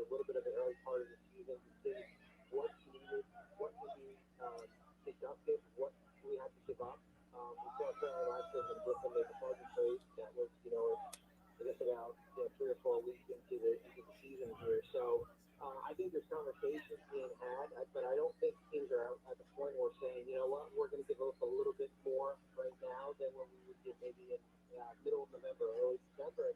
And that's what the article was. I mean, it really was just kind of laying out, all the 2019 down into 5 different tiers and showing you 5 or 6 teams that might have the right assets to do a deal. So when you're looking at teams like Portland or Indiana, Cleveland, Minnesota, teams like that have maybe a TJ McCollum and draft picks and maybe something else that you can get back compared to the 10 teams that have no chance. Can't get into trade talks. When you look at teams like Brooklyn and Miami, the Lakers, Clippers, teams like that. Bobby Marks is with us. Obviously, Ben Simmons is not there. Joel Embiid, he basically said, borderline disrespectful what you said. Were you surprised at anything that Joel, he said, look, we got Al Horford. We didn't need Al Horford. We got him for you. I don't think we should have traded Jimmy Butler, but you needed the ball in your hands. I mean, some of the stuff he said, it seems that if there was, you said very little. I mean, it seems that now there's no shot that Ben Simmons sticks his tail between his legs and comes back here to play. Correct? No shot? Yeah, I just don't see it. I don't see it. I mean, can you imagine first grader if he did and he showed up and just how will those players embrace him and just still put on a happy face and say that part of the team and here, can you imagine stepping on the court in Philadelphia? I mean, a little bit would be a road trip for him. Right. And I don't think that's something that Ben Simmons will look forward to. I think he's done these deals in San Yeah. It's tough too. We've got 2 southern sides right now, and we're in a little bit of a holding pattern. I think we'll do like that for probably the next couple of weeks. Okay, Bobby, on that, he has said there's been reports, he was unhappy with Doc Rivers, kind of saying he didn't know if he could win. He was unhappy with Joel, kind of making him the scapegoat. Is any of that, in your mind, accurate, or is it the fact of the matter that he knows his game has not evolved and he cannot go back in that building because he knows what will come to him if he does not evolve his game at all? Is that why he has decided he does not want to play for the Sixers anymore? I think once Game 7 ended against Atlanta, that I think it was a mental note for him that there's no way that I could return. Not based on what Doc had said or what Joel said, but it was time for a change where is there an offense out there? I don't know if there is that Ryan would be, the focus and Ryan the number one option. But you have to be the number one option when you're not a James Harden, you're not a Kevin Durant, you're not one of these primary scorers here. So, but yeah, I just as I said, I don't know. I don't think it was one of those 2 comments or being able to play in Philadelphia here. I think he got a point of no return, and when he's made up his mind, it's certainly hard for him to convince that to come back. And as we've seen here, if the finances are not. His finances don't mean much to him. Right. He's already made probably $1 million in his career. And, to lose $4 million or $5 million or possibly more, it does not mean anything. Bobby, obviously, the Sixers, what are they, if they decide, look, we're going to let him sit here and rot, we're not going to trade him, what kind of team do they have without him? I mean, is it imperative for them? You got Joel Embiid, who's coming up as the runner-up in the MVP. I mean, do they owe it to Joel to try? I mean, they're in such an unusual situation. Is it better to hold them? Is it better to take pennies on the dollar? Well, I wouldn't say pennies on the dollar, but if there's a deal out there, if guys like Colin Sexton or if it's the guys in San Antonio with Murray and Derek White, guys like that, not all star-level players, but certainly good players here. I mean, it's just interesting because you've got, you just committed a lot of money to Embiid with that Supermax. You owed a lot to Tobias here. I think with him not on your roster, and I think that people listening will say, wait a minute, this team hasn't been able to get past the second round. I just think the East has gotten so much better that with him out there, with him not on your roster, I think they fall behind Brooklyn, Milwaukee, probably Miami in that equation. So now instead of maybe a top team in the Eastern Conference, I think they're probably in a 4 to 5 range. Bobby Marks, ESPN Front Office Insider. We don't know how this thing will end, but we know the fines are starting to pile up. He doesn't seem to care. He seems prepared to sit out the whole season.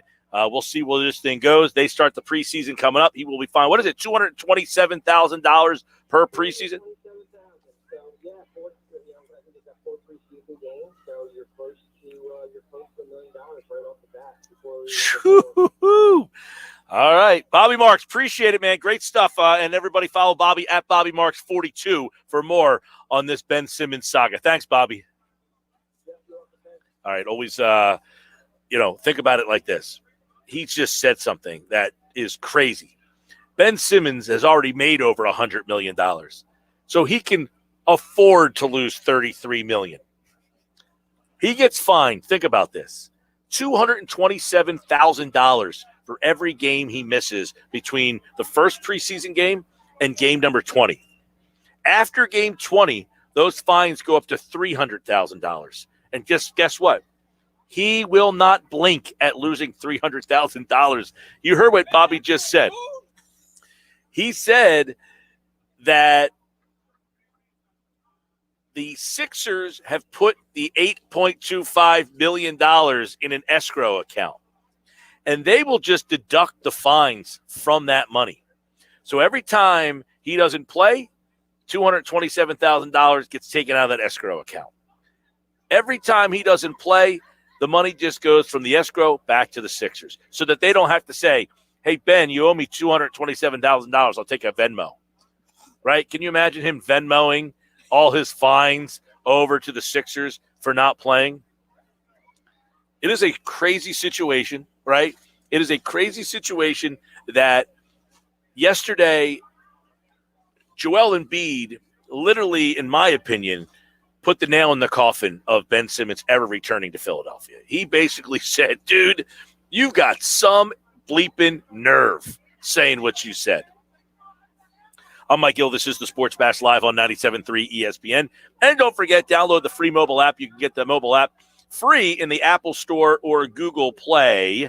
And, of course, you can DM the show, hit the Message Us button on your free mobile app, and you can get your messages sent right to the Sports Bash. And, of course, this hour is brought to you by Jersey Shore Federal Credit Union. Choose better banking for great rates on loans, refinancing, and credit cards. Free or low-cost financial products and friendly personal service. Visit JerseyShoreFCU.org for more information. All right, coming up next hour, football at 4 is on the way. Plus, Joe Valerio, who played for the Chiefs, he's the host of the Believe in the Chiefs on the Believe Podcast Network. He'll join us to give a better look at this Kansas City Chiefs team at 4:25. At 4:40 today, Pete Thompson. It is Happy Hour Friday live here at the Shoprite LPGA Classic here in Galloway, where the tournament got underway today. It's here all weekend long, and I encourage you to come on out and see the ladies play. It is something to see, man. When you are up that close, getting a chance to look at a professional hit a golf ball, it is a sight to see the precision that these ladies have. So come on out, check them out all weekend long, today, tomorrow, and Sunday for the final round. I'm Mike Gill. This is the Sports Bash Live on 97.3 ESPN and the free mobile app. And don't forget, you can watch the show live on our YouTube channel streaming. And when we return, Andrew DeCecco's here for football at 4. We'll get all the key matchups for the Eagles and the Chiefs. We got that coming up for you next here on the Sports Bash. But in this commercial break, the people from McGettigans, the fine people at McGettigans, brought us over a nice spread here that we're going to have to sample, right? Before the PT gets here. We got to make sure the food's gone before the PT gets here. All right, that's coming up here in the 4 o'clock hour on 97.3 ESPN.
And Football at 4 is powered by the Inside the Birds podcast, and it is brought to you locally by Caesars Entertainment, Group of Atlantic City. Come experience the ultimate sports destinations all season long at the Wild Wild West, Tropicana, and Harris Resort Atlantic City. Book your game day experience today at Caesars.com. I'm Mike Gill. This is the Sports Bash live on 97.3 ESPN.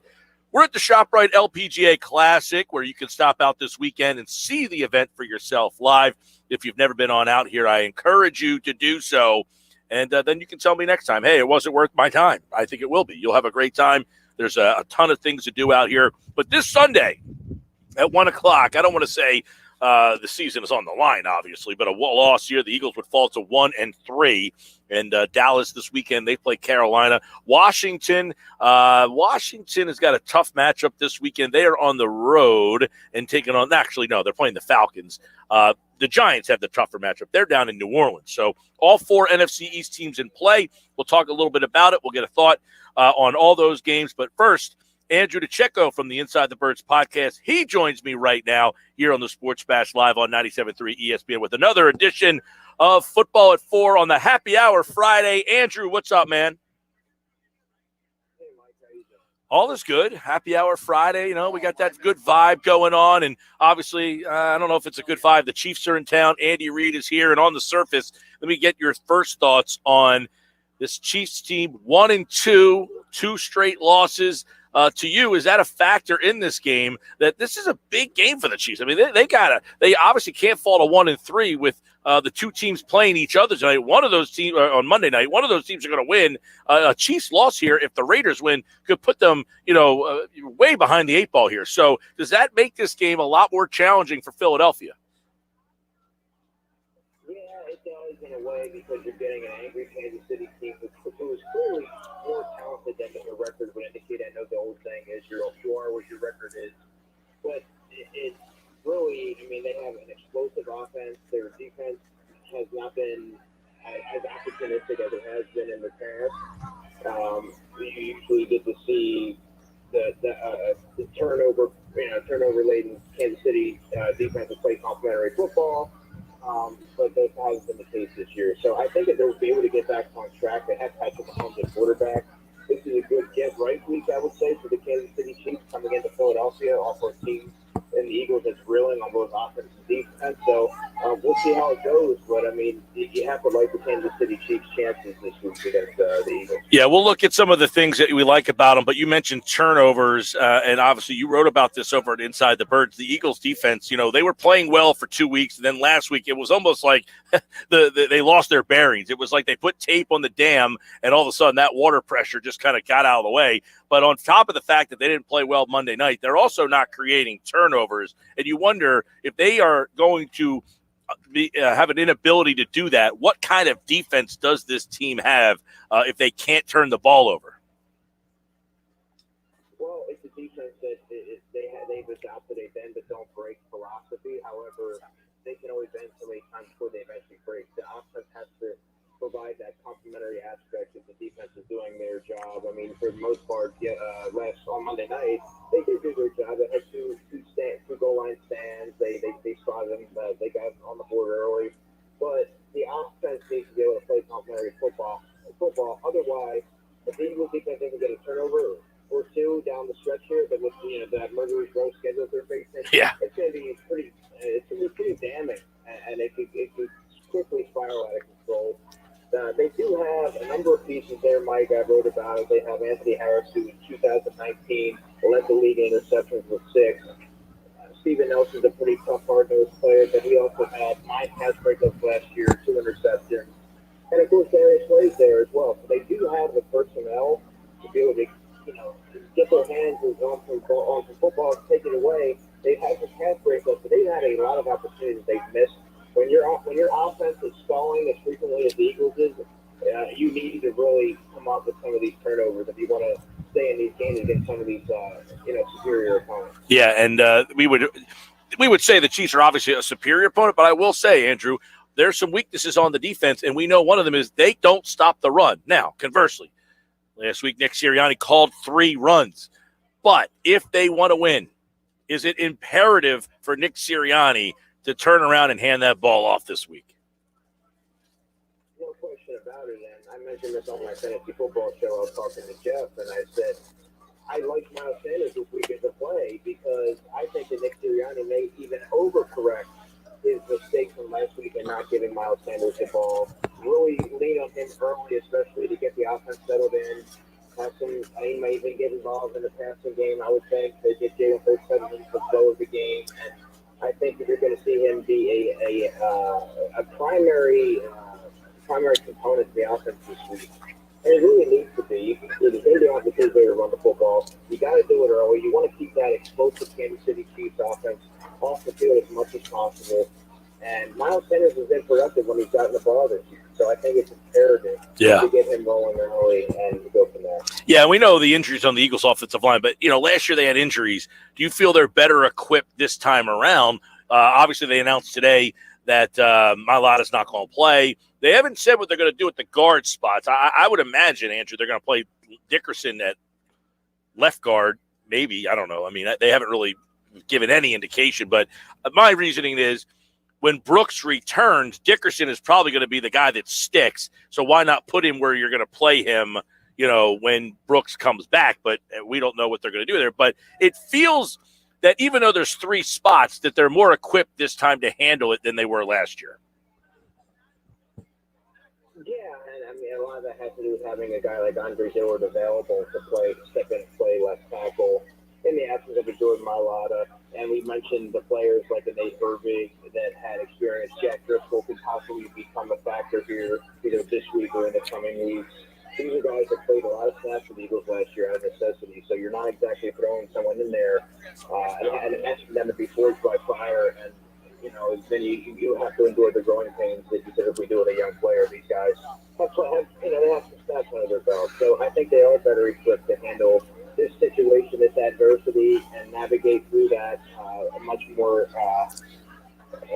easier than they did last year, which was quite turbulent. Yeah, I know that. Now, where is the strength of the Kansas City defense? They don't stop the run very well, and if you're going to throw the ball against them, we know Tyrann Mathieu has had a couple of picks already. So it seems that if Nick Sirianni decides, I'm not running the ball, that's just not who we are. Are they beatable in the pass game? Absolutely, over the middle of the field. Their linebackers, Nick Bolton and Anthony Kitchens. They're pretty good coming downhill, but I think laterally there's going to be they lack the range to really keep up with the running backs and tight ends, and their fluidity and coverage isn't necessarily what we look for from your linebacker. So I do think, we seem to mention this every week, but Dallas Goedert has a chance to get going this week. He had 66 yards last week. If you're going to abandon the run again, you have to start by working for the field and taking what they're giving you, because he's going to have a chance to work the seams there. Also, their cornerback situation, they have 2 corners, and L'Jarius Sneed, who I do like, is a 4th-round pick in 2020, has some decent size, and then they have a journeyman on the other side, Travarius Ward. So I think there will be opportunities to strike deep. I think Wes Watkins, again, will have an opportunity to get behind the secondary.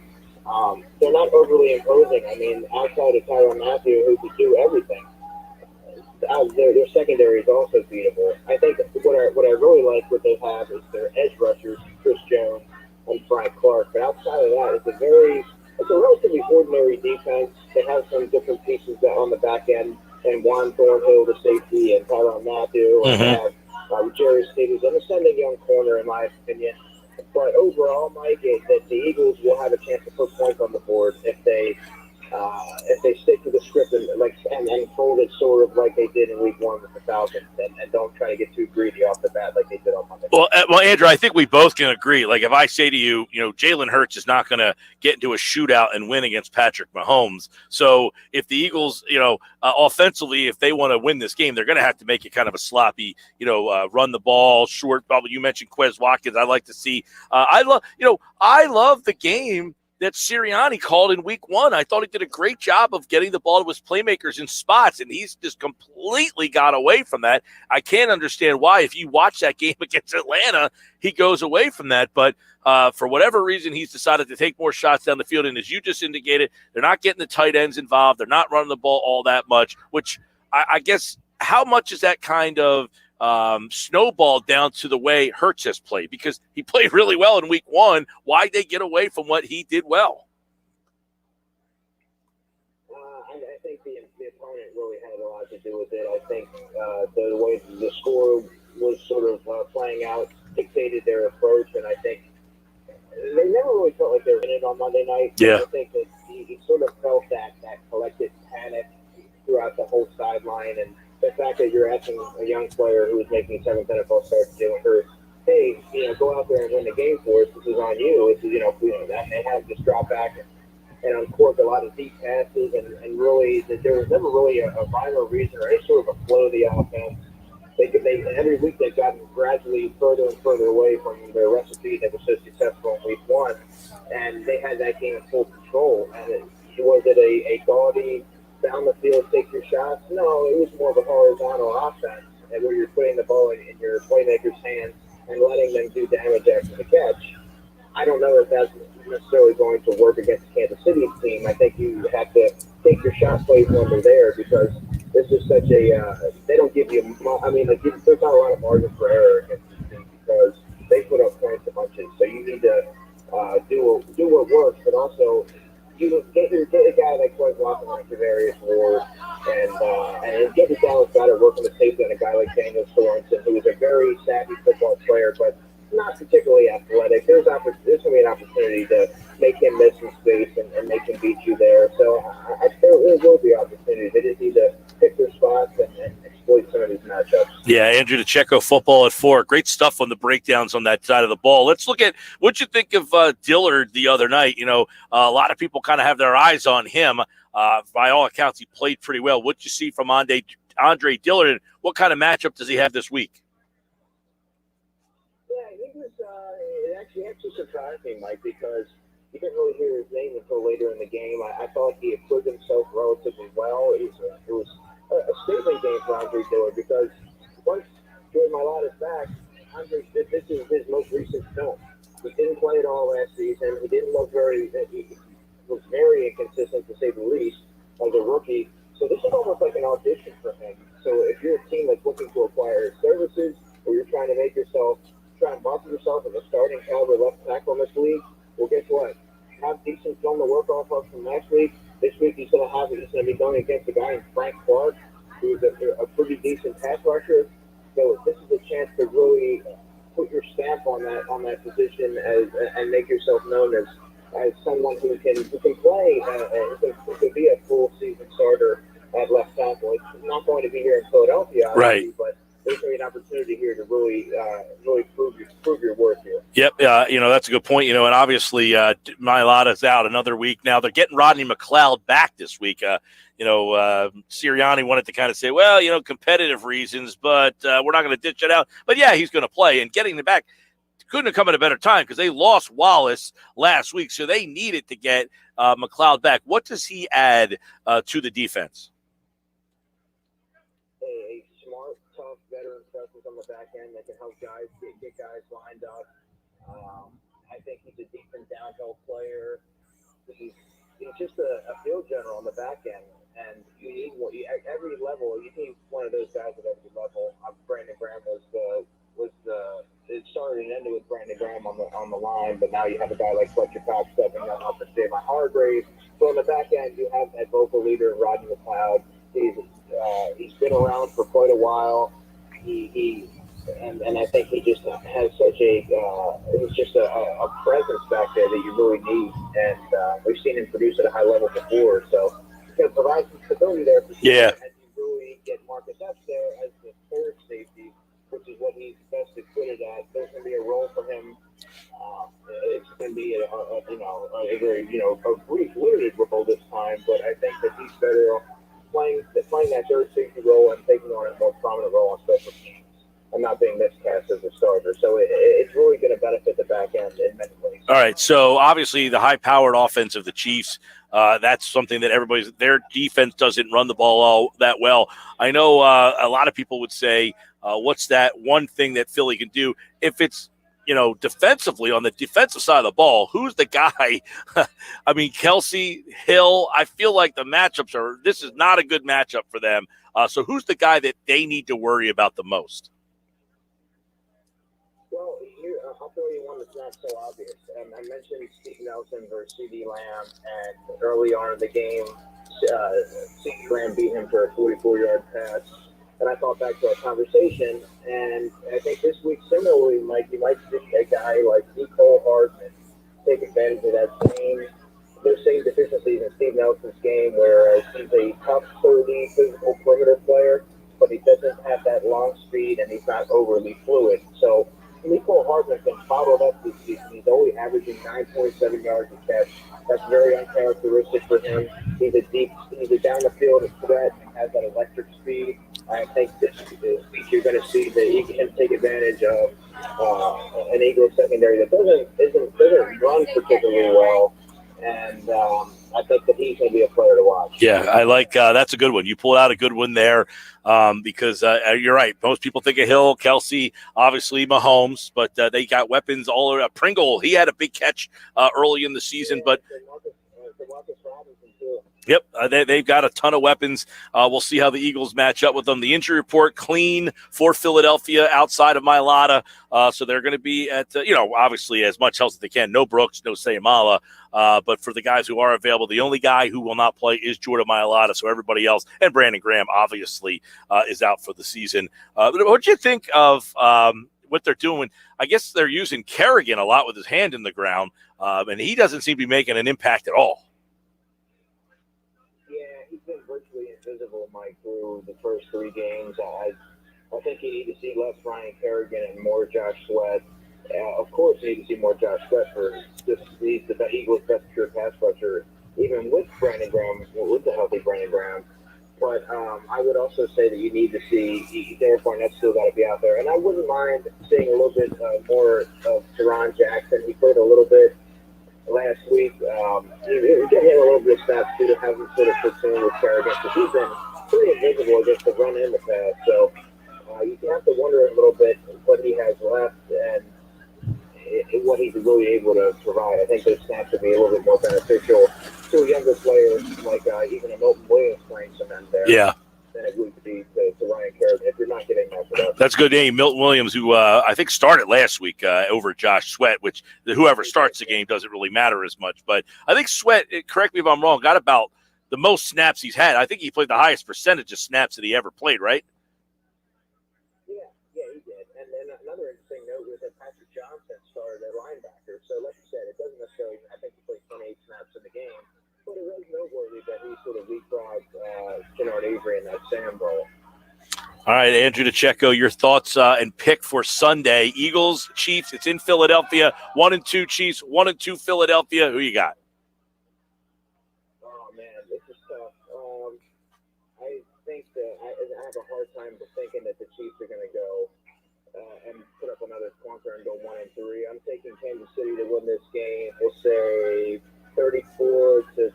34-20, Kansas City. That's Andrew DeCecco's pick. InsideTheBirds.com, the Inside the Birds podcast, the pregame show, and, of course, the guys during football at 4. We'll recap it on Monday with Jeff Mosher. Andrew's back on Tuesday. Andrew, have a great rest of your weekend, man. Thanks a lot, Mike. You too. All right, Andrew DeCecco here on the Sports Bash. Football at 4 is brought to you by Caesars Entertainment Group of Atlantic City, Wild Wild West, Harrah's Resort, Tropicana. Book your game day experience today at Caesars.com to get the ultimate sports destination all season long. All right, coming up on the other side, we'll get the outside view. We're going to Kansas City. Joe Valerio, who was a offensive tackle for them during the Joe Montana years, he'd host the Believe in the Chiefs podcast on the Believe Podcast Network. He's set to join us coming up on the other side. The Sports Bash is brought to you by Deborah Heart and Lung Center. When it's your heart, you don't take chances. Be sure, demanddeborah.com. sportsbash.org. I am Mike Gill. This is the Sports Bash Live on 97.3 ESPN and the free mobile app. Download the free mobile app in the Apple Store or Google Play. When we come back, Joe Valerio, former Chief, joins me next.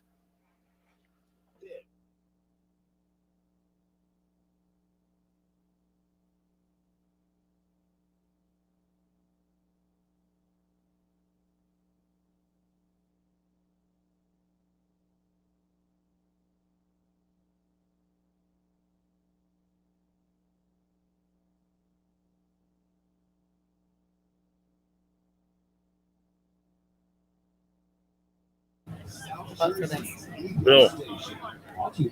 He was the guy that's like, oh, 4:40. If I can get there, I'll try to get there.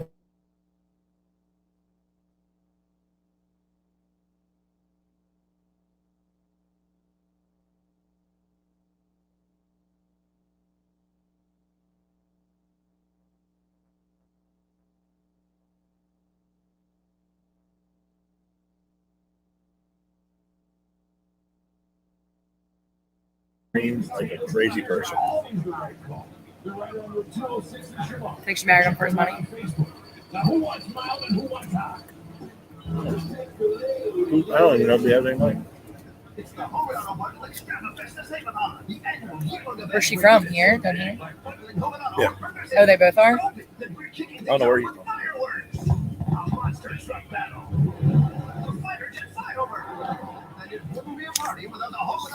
So white.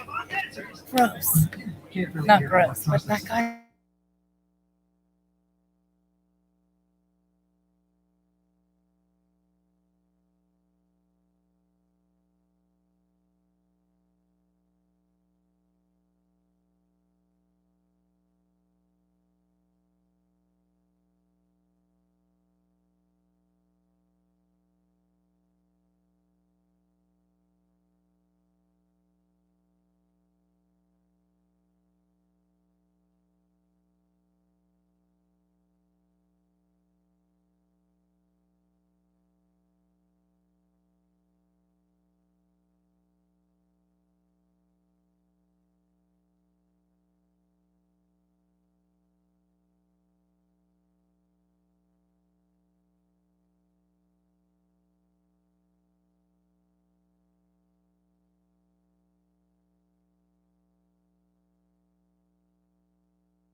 All right, Eagles and Chiefs this Sunday. We just talked to Andrew to get the breakdown from the Eagles' perspective. Let's go to the outside view and check in on the 1-2 Kansas City Chiefs. Why are the Chiefs 1-2? It's probably not a good setup for Philadelphia. Outside view brought to you by Matt Blatt Nissan, the all-new Matt Blatt Nissan, Black Horse Pike, Egg Harbor Township, next to Home Depot, online, mattblattnissan.com. He's the host of the Believe in the Chiefs on the Believe Podcast Network. Joe Valerio, former Chief offensive lineman, and he joins me right now to take a closer look at the Kansas City Chiefs, who come in at 1-2. Joe, welcome back, man. How you been? Hey, Joe, do you got me? Hey, is that Mike? Yes, Joe, what's going on, brother? How are you, bud? Can you hear me now? I got you loud and clear. There we go. Sorry about that. I'm at a roadside coffee stand on the border of New York and Vermont. So it's good to be joining you. Sorry for the bad connection. Yeah, man. Well, they're 1-2, the Chiefs, and I was bringing you in saying this is probably not a good situation for Philadelphia that the Chiefs are 1-2. What has happened in these two games that they've lost here? Because a lot of people are surprised. I mean, they're last place in the AFC East, yet I still think people think they're the favorite there. Yeah, I mean, look, it's hard not to think that, given the talent that they have, and when you look at them on paper, right? I mean, they've got, just look at their offense, right? Patrick Mahomes, Travis Kelce, Terry Gill, I think Clyde Edwards-Helaire, minus the 2 key fumbles, has been playing fantastic. Offensive lines up and coming. They made a lot of improvements on defense, moving Chris Jones outside, bringing in Jared Reid, Tyrann Matthews playing his best football he's played in his career. Like, it's all good for the team. I don't know what's happening. I don't know whether it's, other teams are just catching on to what could be a one-dimensional team. I mean, that's my fear, is that other defensive coordinators are looking at this team as sort of one-dimensional, with what Patrick Mahomes can do with Travis Kelce. That's really kind of like what they're zeroing in on. Yeah, I know that, last week Nick Sirianni ran the ball 3 times, and people are saying that makes you pretty one-dimensional. When you throw the ball, you run the ball 3 times. But, Joe, if the Eagles want to hang in this game, don't they have to run the ball against Kansas City? That is the key. The key for them is going to be running the ball, short passing game, for Jalen, and eating up as much clock as they can. I mean, you look at the Browns game, right? That could easily have been a loss. The Chiefs could easily be coming into this game 0-3, and I hope that Andy, Reid learned as much from that win as he did from 2 losses that they've had. Because sometimes I think coaches forget that. They forget to learn from the wins too. Because they were so happy to come out of that Browns game with a win. So yes, the Eagles have to run the ball. The Chiefs defense is their Achilles heel. Their weakness is the run stop. And if they can do that, coupled with a mid to short term passing game that can eat up clock, get a lot of first downs, keep Patrick Mahomes and his magic offense off the field, I think that is the ultimate key to the win for the Eagles. And but I think the other thing the Eagles need to really focus on is attacking that young offensive line that has 5 new starters and 3 rookies. Yeah. I think the Eagles defensive line is playing really well right now. And I think if they can get in Patrick Mahomes' space up the middle and keep him from finding the pocket within the pocket and getting that extra second or two to find Travis or Tariq Hill, scooting across the field vertically or horizontally, I think that's the other key to the win. It's really going to be for the Eagles to take advantage of this young offensive line that the Chiefs have. Yeah, I know that here's the problem with the Eagles in running the ball, Joe, is they're going with 3 new offensive linemen. Landon Dickerson, a rookie. I don't know who's the other guard. They haven't announced that yet, and Andre Dillard. So they're right back to where they were last year with the offensive line problems. And then, of course, you'd have Jalen Hurts and very young receivers. I'll ask you this, though. The Eagles have yet to really get their tight ends involved. I don't know why, but isn't that another area where they have to get going this week against this Chiefs defense? Yeah, and that's a real spot, a point of contention for this Chiefs defense, and that's their linebacker core, right? They're missing Willie Gay Jr. They got some young linebackers, Nick Bolton, and their inability, the Chiefs' inability to stop the passing game from, we'll call it the 6-yard to 15-yard range. They don't really have a problem with stopping the bombs. Like they've got decent speed back there at the corner and at the safety. They don't really have where they struggle is in that short passing game, and that's where the tight end comes in, right? That's what Travis Kelce does, and that's why he just demolishes teams because Patrick gets that extra finds that extra second in the pocket to see where Travis is. And, tight ends in this day and age have a knack of getting open. It's the new, it's the new great position, tight end. And I think you have to take advantage of it if you're going to be successful. You look what the Raiders are doing. You look what the Broncos are doing. They're really using those big tight ends as receivers and not just blockers. Yeah, Joe Valerio is with us, host of the Believe in the Chiefs on the Believe Podcast Network. And the Chiefs, obviously, this team went to the Super Bowl. It won the Super Bowl a year before that. You start to get, I hate to say hangover feeling, but as you kind of said, one-dimensional. But is it more, hey, people have seen this team play a lot. They kind of know the tendencies. Is there any concern that this core group, I don't want to say it's getting figured out, but that there's a lot of tape out on them? Yeah, no, definitely. I think that's all part of football. You look at how the game over time, like when I played in the 90s, right, it was Smash Mouth. AFC West was Smash Mouth. Marion Bucks, Eric the Enemy, Christian Okoye, Kurt Warner for the Seahawks, right? Big running back, smash the ball, party ball, we called it, right? Just Cleveland, Kansas City. But, the game evolves, and that's what defensive coordinators get. Hey, they get paid pretty good money. Yeah. It's not just about the money, but, they get paid good money to try to figure these offenses out. And that's what I think everybody's been gearing for. And the Chiefs get each week, they get everybody's best. I'm sure the coaches, whenever you're playing Kansas City in this era now with these, these 3 Super Bowl runs here, you're going to get a defensive coordinator staying at the office till 2 o'clock in the morning trying to figure out what he can do to stop Patrick Mahomes or Travis Kelce or slow down Tyreek Hill. So, yeah, I think that's sort of the name of the game. And I'm torn on this game. I'm a Philly kid. I was born in South Philly, went to Ridley, went to Penn, stayed local for college. I am torn on this game. I mean, in 1992, we played the Eagles at Arrowhead, and it was my second year in the league. And I'll never forget, I almost fainted when I saw those wing helmets come out of the tunnel. I was like, oh my God, my teammates were like, well, who are you rooting for?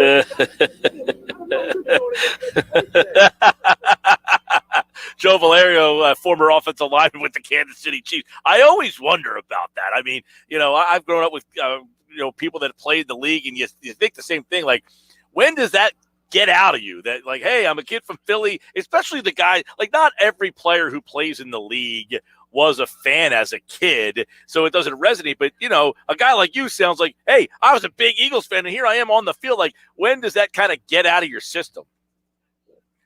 For me, never. And for a lot of players that I was friends with, never. I mean, I remember John Bunning, right? Great number 95 for the Eagles, right? He was our linebackers coach in Kansas City when I was there. We had Big Daddy Carl Harrison, we had Herm Edwards. I mean, they used to call us Philadelphia West out there in KC. Carl Peterson. Yep. Right? And every day I would walk by in the coach's office, John Bunning would pull me into the office, and he'd say, all right, Joe. And he'd say, we used to do it was almost like pin the tail on the duck. He would take that 1980 Super Bowl team, the team photo. He had a big frame on his wall of that Super Bowl team. And he would be like, Joe, who's that? And he'd point to somebody, and I'd be like, oh, that's Steve Burrow. He'd be like, oh, you even know the backup lineman. The Eagles were, in the backyard, growing up. I mean, it was me. I was, throwing the Ron Jaworski drops back. He's just Keith Presley across the middle. Harold Carmichael over the top. Like, Wendell Montgomery, I was sitting on the aisle at the 700 level in that AFC Championship game, in 1979, or NFC Championship game when the Eagles beat the Cowboys. Wendell Montgomery made that big run. I mean, I was there. I was like 10, 11 years old, and Eagles are in my blood. So, even though I cover the Chiefs, and even though I play for the Chiefs, I think every time they score this week, I'm going to be singing Fly. Sorry to all my Chiefs fans. Joe, all right, if they are going to score, how does it happen? What worries you the most about the Eagle offense? What worries me the most is if they let Jalen Hurts do his thing, right? I love following his career in college. I thought he had what a journey he went on, and I really like him as a person and as a player. And I think if he can do some of the things that look like Lamar Jackson did against the Eagles in that Ravens, or against the Chiefs in that Ravens-Chiefs game, that the Ravens beat the Chiefs. I think they're going to have a tough time with that. So I think if they can get into the red zone and keep punishing, the Eagles, the Chiefs defensive line and their linebackers for it, run the ball and maybe put it in, keep the game maybe even low scoring, To me, that's it. It's time of possession, it's clock, it's the run game, and I know the Eagles' offensive line's a little beat up, but if they can somehow pull together a really good running attack and a run game plan, I think that's their best success. And then, the little dumps out of the backfield to take advantage of that hurt, linebacking core that the Chiefs have. I think that's really the key. Joe Valerio is the host of the Believe in the Chiefs on the Believe Podcast Network. They're in town. Andy Reid, if he wins, it'll be win number 100 with the Chiefs. He'll have over 100 wins with two different franchises. He obviously did that with the Eagles. It should be a great atmosphere and a beautiful day. And, Joe, thanks for the breakdown, man. We appreciate it. And, hey, I hope you're not too torn on Sunday, but I'd like to see an Eagles win if we can get it, man. Hey, nobody wants to be 1-3. And that is, even with a 17-game season, 1-3 is not good. So on both sides of the ball, Eagles, Chiefs, nobody wants to be 1-3. So I think you're going to see two really desperate teams slugging it out this weekend. Whoever has the biggest chip on their shoulder feels like they have more to lose than the other team. Hey, going to end up being successful. Hey, as you know, there were times when Andy was here and people would say, run the ball, Andy, and he'd say, I need to do a better job. Well, Nick Sirianni ran it 3 times last week, and he channeled his inner Andy by saying, I need to do a better job. So we'll see if he listens to himself, because 3 times. Can you imagine being on the offensive line and your coach calling 3 runs? Yeah, I like pass blocking, but not pass I love run blocking. I don't know about that many passes. Woo! That would drive me a little crazy as a lineman. Joe Valerio, thanks, man. Appreciate it as always. My pleasure, Mike. Take care, bud. Hopefully everybody gets to enjoy this game on Sunday. Yeah, it should be fun. We'll see Andy's Chiefs as Joe Valerio from the Believe in the Chiefs on the Believe Podcast Network, kind enough to join us to break down the game. And don't forget, you can listen to the Eagles and Chiefs exclusively here on 97.3 ESPN. Merrill Reese, Mike Quick, they have the call. Eagles Radio Network coverage begins at noon, and Merrill and Mike take over at 1 o'clock as the Chiefs are in town to take on the Philadelphia Eagles. Pair of 1 and 2s, as Joe Valerio said. Now, Joe, of course, he said, look, I'm a Philly guy at heart. I think he's being kind by saying, like, hey, this could be a real knockout, drag-out game, because if the Eagles' defense plays like they did last week, this will be an ugly game. If they play like they did in the first 2 games, they might have a shot to keep this game close, but it might come down to Nick Sirianni again, because quite frankly, I think Nick did a terrible job in game planning his second 2 games. I thought he did a great job in game planning his first game. Can he flip the switch? We'll talk to Casey Joyner in the 5 o'clock hour, plus Jeff Kerr, more NFL on the way. This is the Sports Bash Live on 97.3 ESPN and the free mobile app.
All right, the Shoprite LPGA Classic is in town. It's been here all week. Now it starts. There's a party on Tuesday. You got the Pro-Am on Wednesday and Thursday. And then the tournament starts today, Saturday, and the final round on Sunday. There's a lot that goes on to put this baby together. And Bill Hansen is the tournament director. So he's going to give a little insight on that. Now, Bill, we just talked about the weather. Yeah. It's beautiful. I really said I vote for this weekend for the future, but I'm sure that there are factors that would not. You don't even make that decision. You guys make that I don't know decision? if the LPGA schedule allows that, Right? But it certainly is a very nice time of year. It is fantastic. The weather has been amazing. But overall, I mean, the great crowds already. Like, I was walking over there earlier and I said, geez, I couldn't get through. But talk a little bit about the logistics of what happened last year and then how we got to playing on this weekend. Yeah. Last year we're normally kind of first week of June. We postponed, once they postponed the Olympics, we pushed back and took the Olympic date. Then we realized, okay, that's not really going to help us. So we pushed it back to first week of October. And sure enough, professional golf tournaments started to be played. No fans or anything, but you were able to hold the event. So we were able to do it last year, but it no fans, just the players out here, no skyboxes, no Pro-Am. It had a feel of like a high school or a college Right. golf event. There was no one out here, and it's the best players in the world. It was so quiet. It was different, but we were still able to hand out a trophy and have a winner. And Shoprite was still able to donate $1.5 million, even though there were no fans and no Pro-Am. So a testament to those guys. They're just fantastic. And now, once the schedule, we started working on that again for 21. Once we were able to get the date for that we're in right now, we jumped at it, just knowing the way things were going. We said, let's just move it back so we have a year to plan, so we know, and we were, we're not June, July and changing it. And it helped. We knew we were this date. We knew we'd be good. We had a feeling we'd be able to have skyboxes and fans, and then we were able to just plan for that. So it was great. Yeah. So what, take us a little behind the scenes of the planning. Like, some would say, why does it take a year? What goes into all of that to make all of what we see? Like, for the people who have never been here before, it's a scene, man. Like, it's something. It's like its own little village down here. It's like the circus rolls into town. It's a traveling circus, and there's tents everywhere.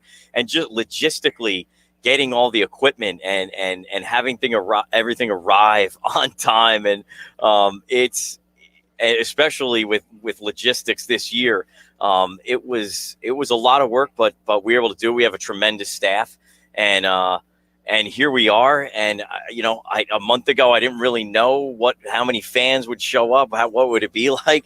And I looked out, like you said, earlier today, and I was like, okay, we are throwing a party. I think we are good. Well, the weather helps. The weather definitely helps. I mean, I played in the Pro-Am Wednesday, and I was like, this is the most beautiful golf day you could ever ask for. I don't know if Thursday was any better or what, but Wednesday was unbelievable. And it was just like, wow, this would be great. Now, obviously, you guys normally play in that. Where is it? It's usually June 6 to 14, I think, is where we're scheduled for 22. So next year you're going back there.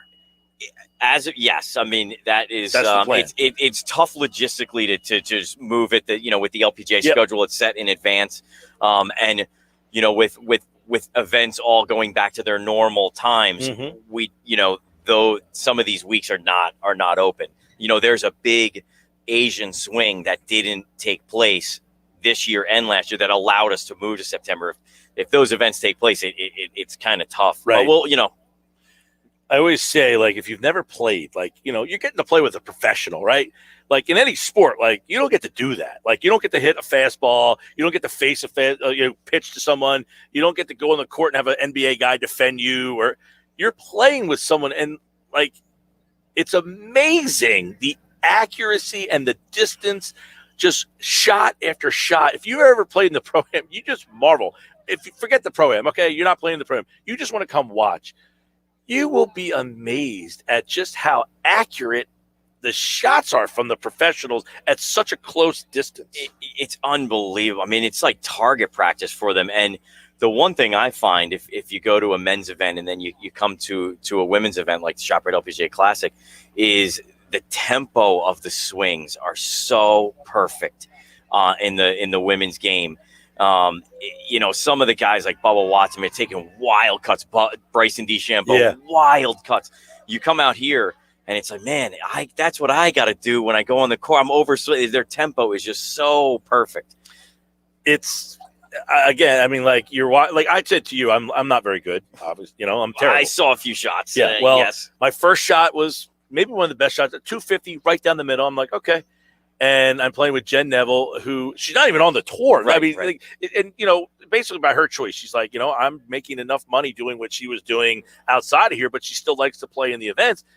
And you're like, dude, the fact that you're this good and you can't compete almost with the people who are here, that's what's amazing. And it's like, she's out driving. I'm hitting the ball 250 down the middle, and I stink, and that's a good shot. And she's just effortlessly going up there and doing it. So, when you look at the event here this weekend, like if someone's coming out and they want to say, hey, I want to check this out, who should they be drawn to? Well, I think a lot of our past champions, Lexi is here. She's definitely one to watch. Her tempo might be a little different than some of the other players. She does give a pretty good cut at it. And that would be Lexi Thompson, no relation to Pete Thompson. No, definitely no relation to Pete Thompson. There he is. Speak of the devil. Yep. And I would say another couple defenders, Lexi, I think Anna Norquist has been playing well. She won it back-to-back a few years ago. I wouldn't be surprised at the end if she's near the top of the leaderboard. Mel Reid, I didn't see how she played, but she's our defender.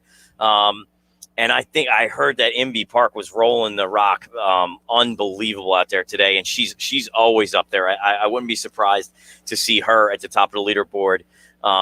So it's loaded. The field is loaded. I think we're gonna have, and the weather is really good. No, you're supposed to get this weather all weekend. If we get this weather and there's really no wind, that's when I think you'll see some pretty low scores getting thrown up there. Obviously, there's a lot of ways you can walk in for free. I mean, you show your Shoprite card. So if you just want to walk around, you can go to the next level. You can get some VIP sky boxes and do some stuff like that. So it's basically for. You just want to check it out, roll through. You can stop in, walk through, get right on out. It's a nice walk in the park. It's a beautiful day. Come with your family. We're actually looking at the Oreo Family Fun Zone. There's bounce houses and the long putt, and there's stuff for everybody. We're blocked out, but the Wienermobile is right behind us. I took a picture of the Wienermobile. Yeah. My girlfriend's son sent me a picture back of a guy with the wieners flying out of his pants. I said, "What the hot dogs?" I'm talking about hot dogs here, man. It's kids friendly. I've seen a lot of young people out here, man. Yeah, no, my daughter was in the bounce house going crazy over there. So it was great to see her. But it really is a family friendly event.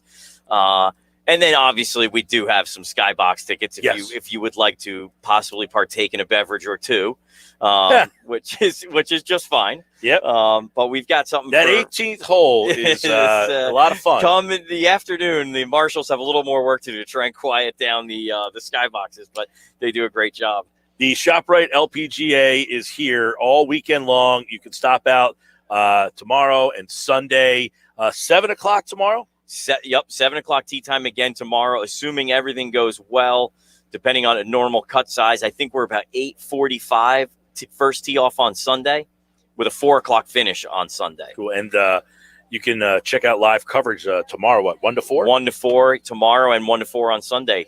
And one thing is we're making history here. It's the first all-woman broadcast team, professional golf broadcast team on the Golf Channel, which is pretty cool. So that's taking place right now. Yeah, and that's all weekend long, 1 to 4 on Golf Channel. Bill Hansen's the tournament director. How long have you been doing this, man? I feel like you've been here as long as I've been doing this.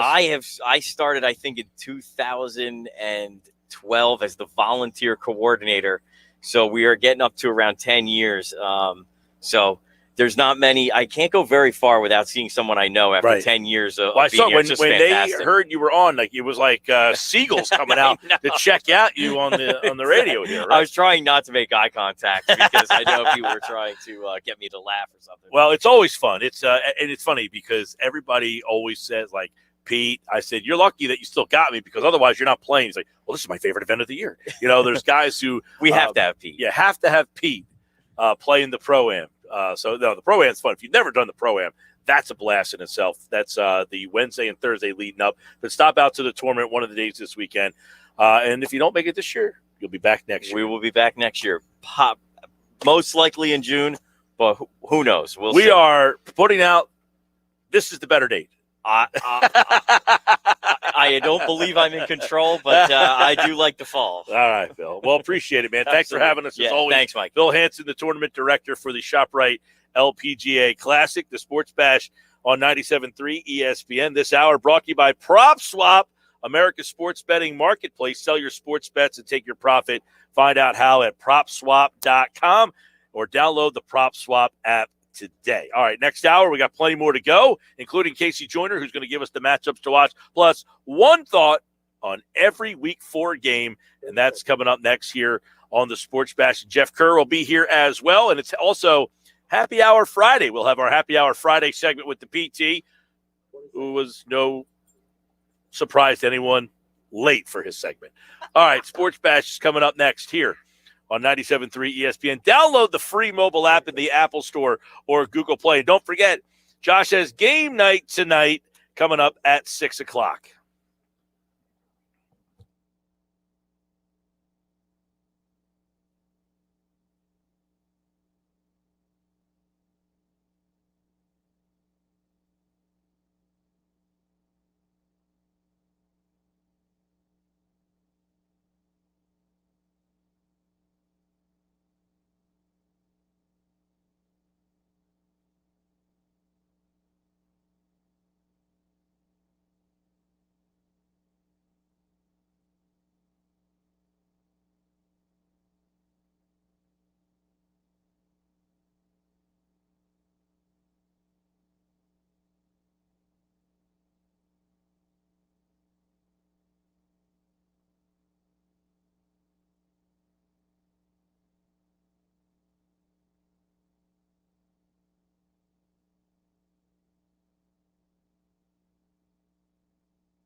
Week 4 is here. Last night we saw the Bengals get to 3-1. They beat the Jaguars. It all unfolds. Week 3 here on 97.3 ESPN. I'm your host, Mike Gill. Casey Joyner, The Athletic, the Philadelphia Inquirer.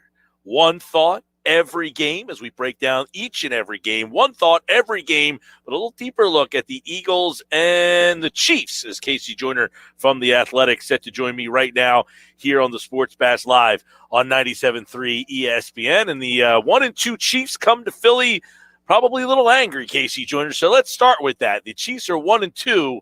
Why? How does this team, with all this talent, how'd they lose 2 games in a row?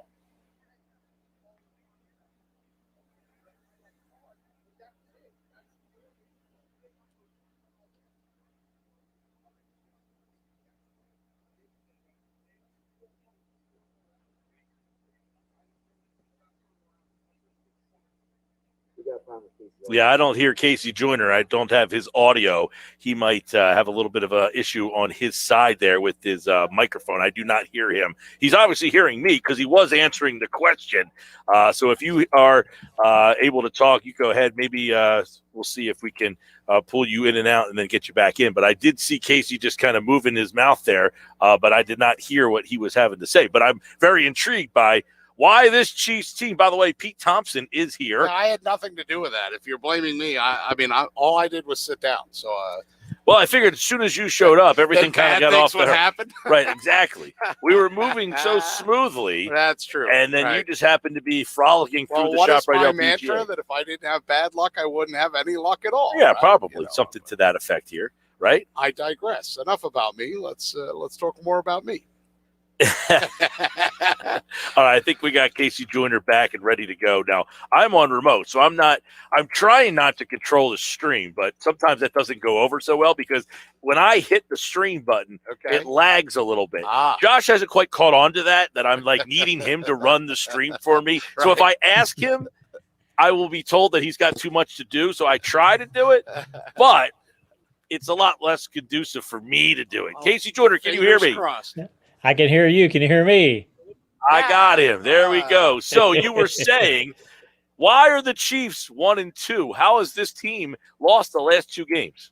Well, the thing, Patrick Mahomes was making a lot of risky passes over the past couple of years, and we kind of just forgave him it because he got away with it. But you kept thinking in the back of your head, if he keeps doing that, eventually it's going to catch up to him. It has the past couple of weeks. He had that pass in Baltimore where he's getting tackled and he tries to throw and it gets picked off. He had a pass against the Chargers late and across the middle. There's no way he should have thrown it. It was picked off. Those are costing them. Their defense is not playing anywhere near as well as it did during its past couple of years. And you also have some issues with their ground game hasn't been quite as good because it takes some time for an offensive line to gel. That's starting to improve, though, but that's still been an issue for them.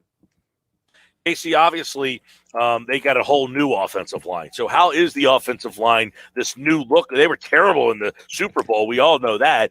So how's this new look offensive line?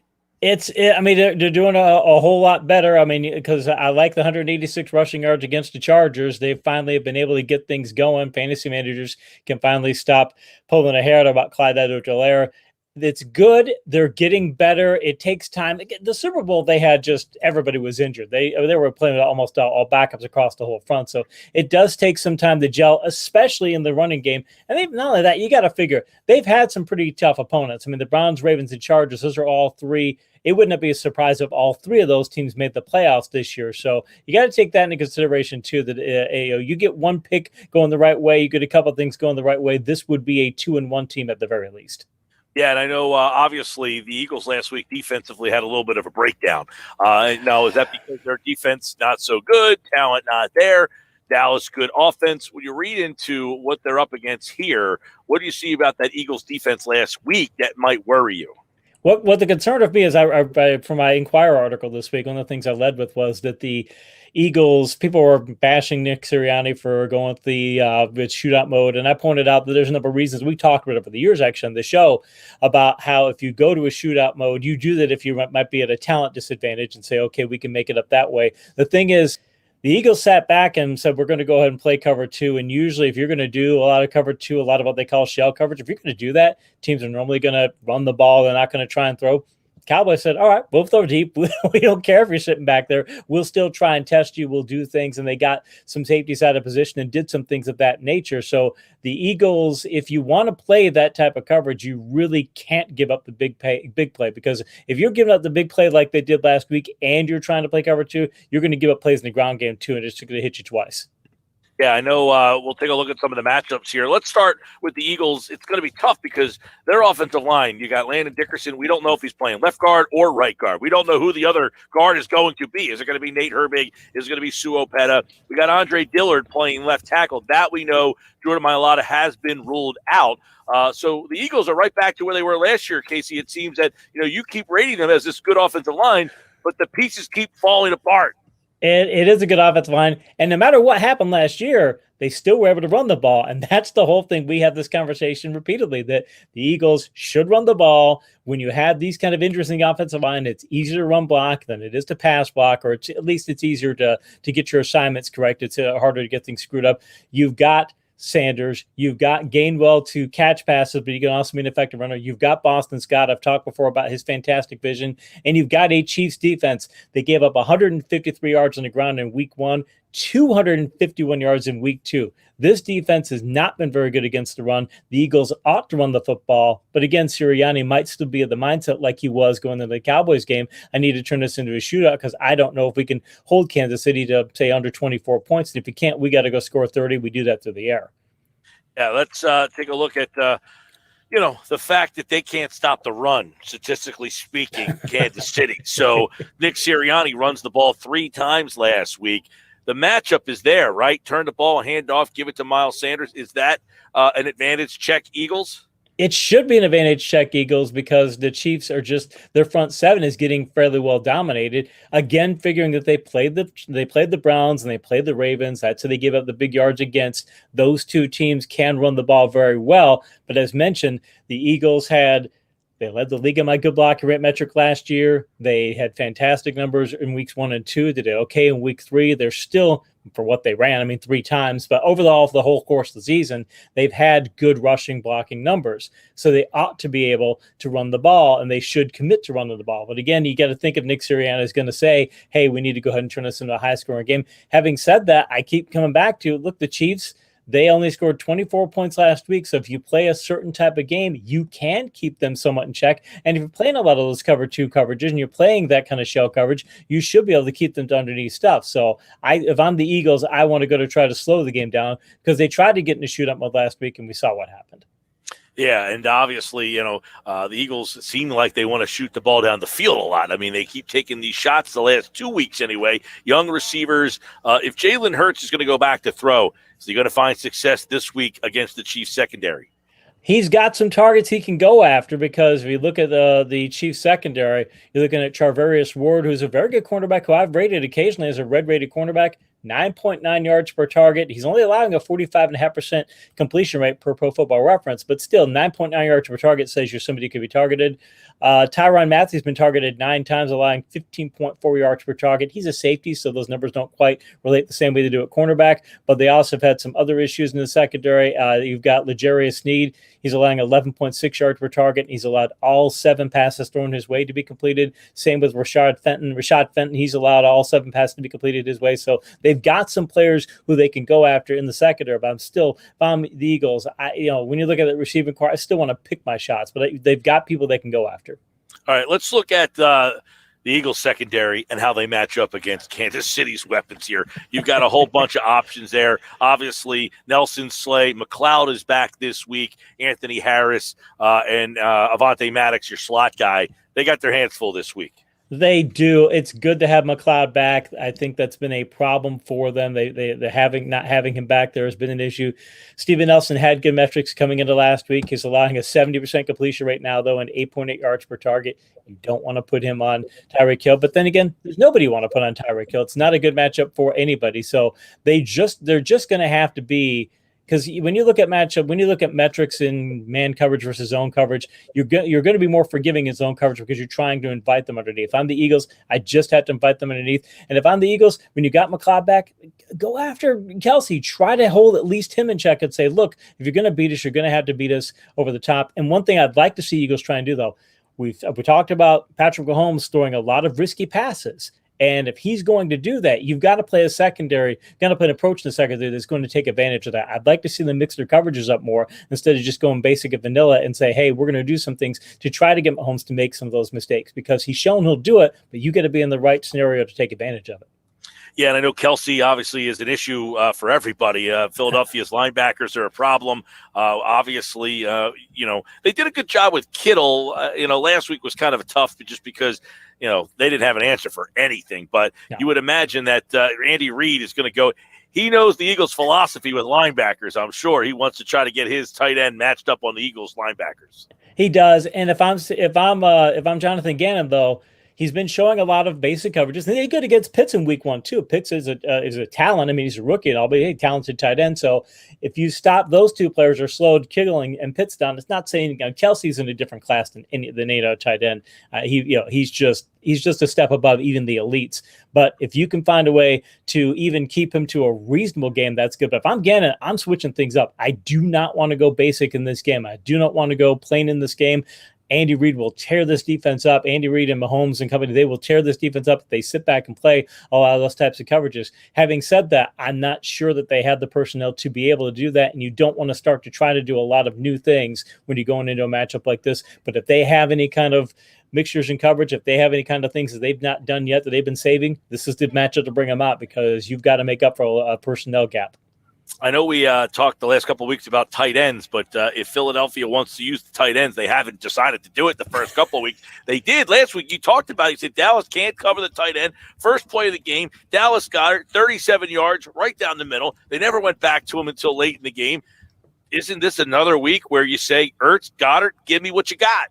I would think it would be. Now, mind you, last week was because the Cowboys were missing Donovan Wilson, their starting strong safety. So they had a backup in there, and they should have kept going after that. And probably Dallas did some things in coverage to allow them to not do that. It's tough to say who's going to be covering the tight end for the Chiefs, because they do a lot of different things. I mean, Matthew, he's technically a box safety, but they move around and do a lot of different things with him. But as mentioned, he's allowing 15.4 yards per target this year. So he's somebody who you would think you could put into situations to go after through the air. I don't know. He's not a coverage liability. He's too good to be that. But I would think there are things that you can get him to do, maybe get him to be over aggressive and go over the top of it. If I'm the Eagles, I might want to take advantage of that, because that's one of the things the Chiefs are going to want to do, because they've been so bad against the run. They're going to want to bring that safety up. And if that's the case, that's when you're going over top. All right, give me the mismatch in this game. That's the deciding. It seems like there's a lot of them, but what's the one spot that's just too much for one team to overcome? It would seem like too much for the Eagles to overcome. I would think. Now, I'll cheat here and give you two, because obviously, how do you stop Tyreek Hill and how do you stop Travis Kelce? There's nobody in the league of personnel-wise can do that, and I don't think Eagles can either. So that's the biggest mismatch. But I'm telling you, the Eagles against the Chiefs front seven and their run defense, there is a potential mismatch there. I think the Eagles' opportunities in this game, or their chances to win this game, depend on how much they go after that rush defense. Because if they go after it, they got a shot. If they don't, I think they're done. All right, let's get into one thought on every game. Week 4, as we saw last night, the start of it, Bengals beat the Jaguars 24-21, a battle of the last two number 1 overall picks. I thought Joe Burrow was impressive in the second half. Burrow played very well. Again, bad defense, but he did what he should do against a bad defense, which is dominate them. And they got down. They showed some moxie. They came back. I mean, that's a different kind of Bengals team. I mean, that's what shows who having Burrow under center is. And I think the Jaguars people are, oh, my God, they lost. It's another loss, this and that and the other. They need to relax, because this team is still starting to do some things better. But Cincinnati's a better team than people give him credit for. 3-1 Bengals. All right, let's go to the Sunday slate. Washington on the road. That defense is supposed to be the strength of the team. They gave up a 40-burger last week. The Falcons, who lost bad on opening day, they hung in there with the Buccaneers, and they went on the road last week and beat the Giants. Can they make it 2 straight? Yeah, that's the thing. Their defense, the football team's allowed 391 or more yards in every game this year. They're 29th in passing yards allowed. 29th. I mean, Taylor Heineke's been playing fairly well, so their offense will be able to do some things. But I'm looking at that, and their defense is so bad. And the Falcons, they've got Ryan, they've got Ridley, who I think is going to have a really good game this week, so I like his matchup. They've got Pitts is playing better. He's only a one big player or two away from starting to get on people's radar screens as a great tight end, so I like Atlanta on this one. Biggest spread of the weekend is in Buffalo when the Bills host the Texans. 17-point favorite, but Buffalo, they look bad in week 1 against a bad Steelers team, but they have rebounded the last 2, and now they look like a Super Bowl contender. Not a good spot for Houston. No, not a good spot at all. I mean, Buffalo scored 78 points the last couple weeks. I like what David Culley's doing in Houston. He knows what he wants them to be. He has a specific kind of game plan. He's got a very good idea of how he can do things. He can slow this game down. He's got the type of offense to do it. You're talking a third-string quarterback going on the road against a Buffalo defense that's playing exceptionally well. Their corners are playing top-notch right now. So I don't know the Buffalo covers, but they're going to get a double-digit win. All right, let's go to Bears and Lions. Division game here. Both teams struggling. Bears 1-2, Lions 0-3. I feel like the Lions play harder. They do. Campbell's got that team. They believe in what Dan Campbell is selling. Last week, hey, the 66-yard field goal beat you. They almost beat Baltimore. Think about that. In week 3, would we have thought they would even had a chance against Baltimore? No way. And to get that, to lose to a miracle like that, I think they're going to take that almost, they're going to be almost offended that they lost that game and say, fine, we're going to come out and do this. And I think the Bears right now, I don't know that they're not giving. I don't want to say they're giving up on Matt Nagy, but you can see that team. If you put Campbell on the Bears, I'm picking the Bears. But because Campbell's coaching the Lions, I think his approach is enough of a difference. Plus of the Bears' issues, I'm taking Detroit. And we don't know who's playing quarterback yet. I don't think anyway. I haven't heard it if they did announce that. One thought: every game. I like this one. Panthers defense, Cowboys offense. Ooh, this one's going to be fun. At Panthers defense, they play a 3-3-5 stack defense. They put the linebackers behind the defensive linemen.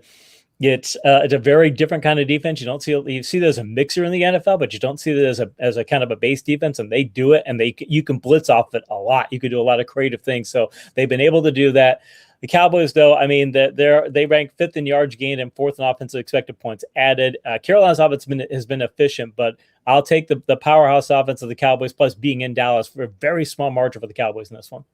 Yeah, that's the old West Virginia University 3-3-5 defense there. All right, let's go to Colts Dolphins 0-3, 1-2. Both these teams had a little different expectations. Colts, they've had a rough schedule, but can they go on the road to beat the Dolphins? Yeah, rough schedule. They're also going to be missing Quentin Nelson, their all-pro guard. He's out again this week, which is actually it's the first game he's missed in 53 games.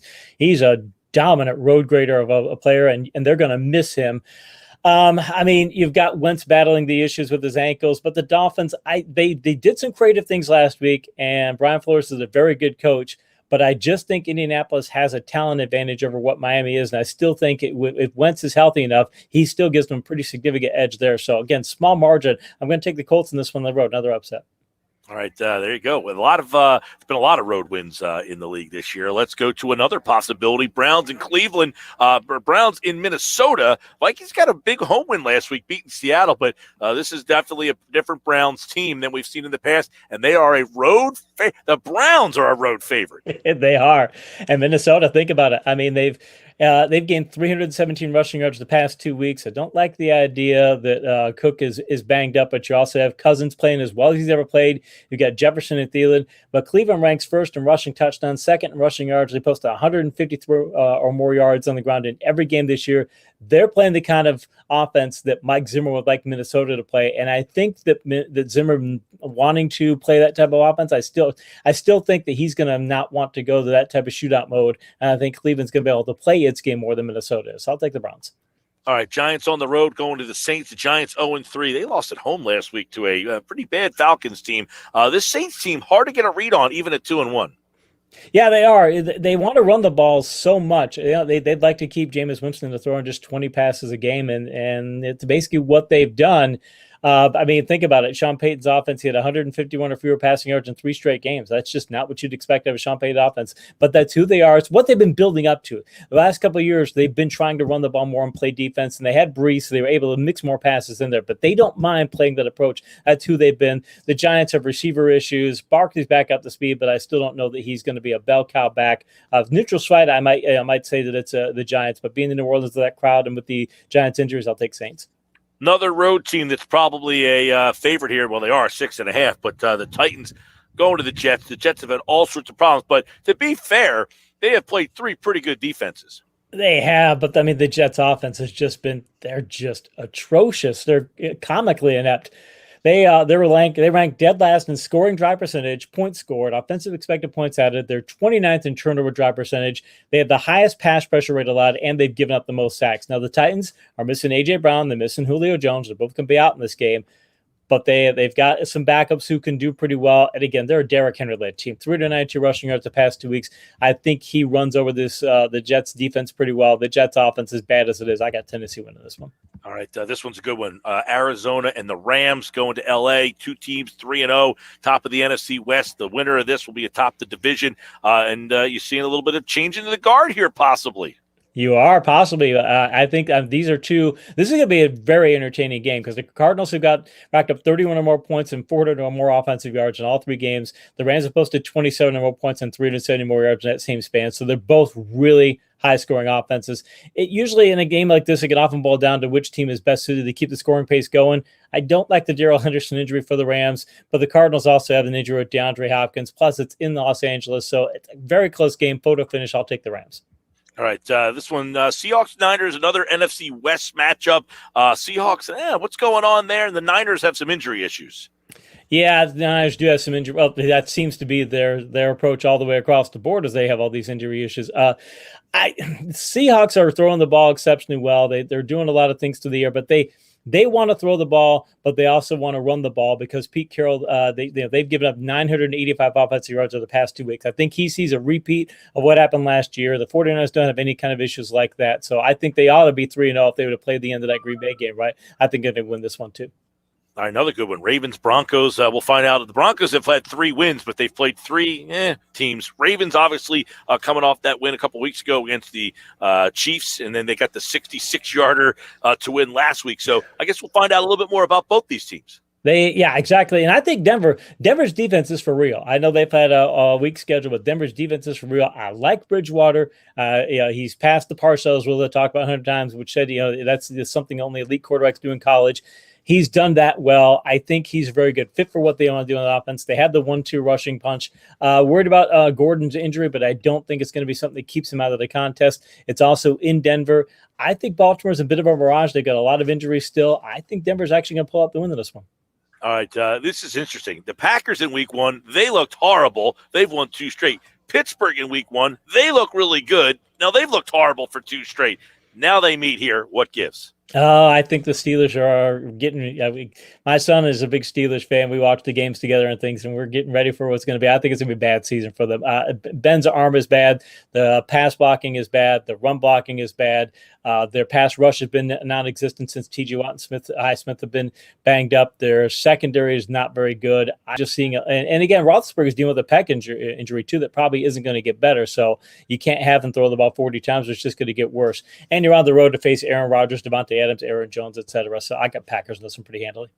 All right, one thought every game. Well, Sunday night you got the Buccaneers and the Patriots. You might have heard they're playing each other here. Sounds like a mismatch here. Tampa Bay's a road 7-point favorite. Yeah, and I would think that spread should actually be bigger for them because I'm trying to think of a path to victory for the Patriots. Can they run the ball? No, Tampa Bay's got the best front 7 in the league. As bad as their defense has been, they could still. You're going to are you going to get in a passing fest with Jacoby Myers, Nelson Aguilar, and Kendrick Bourne as your receivers and Mac Jones as your quarterback? Nah, and they've got some offensive line injuries too. I think that they've got talent on defense, but I don't think you can stop the Bucs. The Bucs do have a problem that they're missing Gronk, but they've got so much talent on that team. They are missing Scotty Miller too, so they're going to have a couple of people out. But they get Antonio Brown back. They've got Cameron Brate there as a tight end. They've got O.J. Howard. I think so. They still have plenty of firepower. I think Tampa's going to win this game by double digits. All right, that's one thought every game right there. Casey Joyner is back on Monday to recap Week 4 to give us one thought on every game that we saw. But before, and of course, we'll go over the Monday night game, which is a good one this week. It's Raiders-Chargers is your Monday night game. We'll do one thought on that when he's back on Monday. But, all right, let's go back to that Eagles-Chiefs game. You heard all the breakdowns early on there. Let's get the difference in this game. What happens and why? I wish that the Eagles had a better ranking in turnover drive percentage. They're 29th in opponents' turnover drive percentage. They're just not getting that the turnovers. I think the Chiefs have so much firepower on offense, and I think that the Eagles won't go with the game plan that would give them the best chance of success. They need to be trying to run the ball 30-plus times in this game, and I just don't think they'll try and do that. I think they'll try to get another passing fest, and if they do, they're going to lose big. I think they're going to lose either way, but I think if they try to go the pass first route, it could be another blowout like Monday night. But I got the Chiefs pretty comfortable in this one. KC likes the Chiefs pretty comfortably in this one, as we figured most people would. All right, Chiefs. Eagles, Sunday, 1 o'clock. Listen to the game right here on 97.3 ESPN as the sun begins to set here at the Shoprite LPGA Classic. I got a glare really bad in my face here, Casey. I can't really see you all that well, but I will see you on Monday, my friend. Sounds like a plan. See you. Casey Joyner here. One thought on every game, of course, here on the Sports Bash. He does it every Monday and every Friday, and you can only hear it right here on 97.3 ESPN. Make sure you check out his work over at The Athletic and in the Philadelphia Inquirer, and it's brought to you by DraftKings Sportsbook inside Resorts Casino Hotel in Atlantic City. Casey Joyner's One Thought on every game, brought to you by the DraftKings Sportsbook Casino Hotel inside the Resorts Casino Hotel in Atlantic City. All right, when we come back, Jeff Kerr is here. We'll look at the NFC East, get some thoughts on the Eagles and Chiefs. Plus, don't forget, Happy Hour Friday with the PT. We still have that segment still to come. And that one's going to be a hoot. He's live here on the set. We are live at the ShopRite LPGA Classic, and we've got Kerr coming up, and then Happy Hour Friday with the PT, and you out there here on 97.3 ESPN.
Sports Best Live 97.3 ESPN as we are at the Shoprite LPGA Classic, a great event, which the weather's fantastic.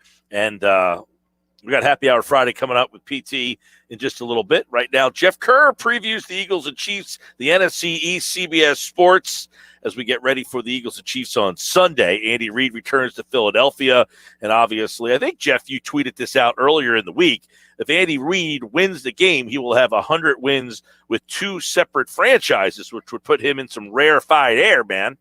Yeah, it's just him. Honestly, Mike, there's only one coach who will win 100 games with 2 different franchises, and that will be Andy Reid. Whether it comes to Sunday or not, I'm sure it'll be bittersweet for him, but I'm sure Andy would have hoped to get that out of the way by now. Yeah, I know that Andy said today, it's not about me. Right now, it's about playing better football. Let's get into that because his Chiefs are not playing their best football. They've lost 2 straight. What are some of the things that have gone on in their 2 losses? Well, it's honestly turnovers, Mike. I mean, turnovers are killing them. They have 6 turnovers in their last 13 possessions. For the first time since Patrick Mahomes became the starter, they've had 4 consecutive possessions with turnovers. That's insanely crazy for a Kansas City Chiefs team. And look, Patrick Mahomes has lost back-to-back games before. He actually lost 3 out of 4 games once in 2019 when the Chiefs won the Super Bowl. So there's no reason to panic in Kansas City. But what's beating them are turnovers, and their defense is one of the worst in the league. Their red zone defense, they've had 12 red zone possessions. 11 have scored for touchdowns, and the 12th would have been a touchdown if not for a penalty that was called back. So it's not been good for Kansas City right now, but they're still a really good football team. It's they're 1-2, but I have a feeling they're going to right the ship pretty quick. Yeah, I know there's a lot of matchups in this game that you got to be worried about. Which one's at the top of the list if you're Jonathan Gannon? Well, you're Jonathan Gannon. You got to worry about Travis Kelce at all costs. I think Travis Kelce is going to absolutely destroy this football team on Sunday, which I really feel bad for Eric Wilson and Alex Singleton because Travis Kelce's in a league of his own. For the first 3 games of the year, he has 6 catches, 75 yards each of the first 3 games. He's the best tight end in football. There's no ifs, ands, or buts about that. You can say George Kittle and Darren Waller all you want. They deserve to be in the conversation. But Travis Kelce is far and away the best tight end in football, and he is going to be the toughest matchup for the Eagles this week. Yeah, I know that last week, or 2 weeks ago, Kittle, that was the big talk conversation. And they did a good job against Kittle. Last week, their defense was just a mess. I mean, they couldn't stop the run. They couldn't stop the pass. But this week, there's a couple things. It's Kelce, but they've got 3 wideouts that can get you. And I'm really concerned in the matchup with Hardman with Nelson. I think last week you saw Lamb get Nelson once. You wonder if, Darius Slay does a good job, fine, but I don't see them being able to stop all 3 of those guys. Yeah, that's going to be the issue. You got to pick your poison. Are you going to stop Tyreek Hill? Are you going to stop Travis Kelce? Maybe it'll be Clyde Edwards-Helaire that has the big game Sunday. Who knows? And this is why the Chiefs signed Josh Gordon too, because no disrespect to Mecole Hardman, DeMarcus Robinson, they're just fast guys. They're just guys. It's they seem to have a problem with being that number 2 wide receiver. Byron Pringle's a good player. I like him, but Josh Gordon, if he is anything like he was Josh Gordon in New England or Josh Gordon in Seattle, substance abuse notwithstanding, of course, football player Josh Gordon, they got a really good player on their hands, Mike, and that team is going to be very electric. And I mean, Patrick Mahomes played a big role in them getting Josh Gordon in there. Andy Reid and Brett Veach play a huge role in the decision making, but they always consult Patrick Mahomes on a lot of things, and he said, "Bring him in." Talking with Jeff Kerr, CBS Sports, so much to break down in this game because a lot of people, Jeff, just assume, all right, the Chiefs are the better football team. But there is a path to victory for Philadelphia, isn't there? What is it? There is. And you know what, Mike? It's crazy. You ever hear this old school football concept, probably since Rutgers and Princeton played back in 1869? Run the football. It's not that complicated. And Nick Sirianni I don't know why he doesn't do it. Everybody says Andy never ran the football. Andy ran the football a heck of a lot more than Nick Sirianni has. I'll tell you that. And I'll tell you, Jeff. I was talking about this earlier, where Andy would coach a game. Joe Valerio, who, by the way, was great. He was fantastic. If you ever get a chance to interview him or have him on for whatever, fun, man.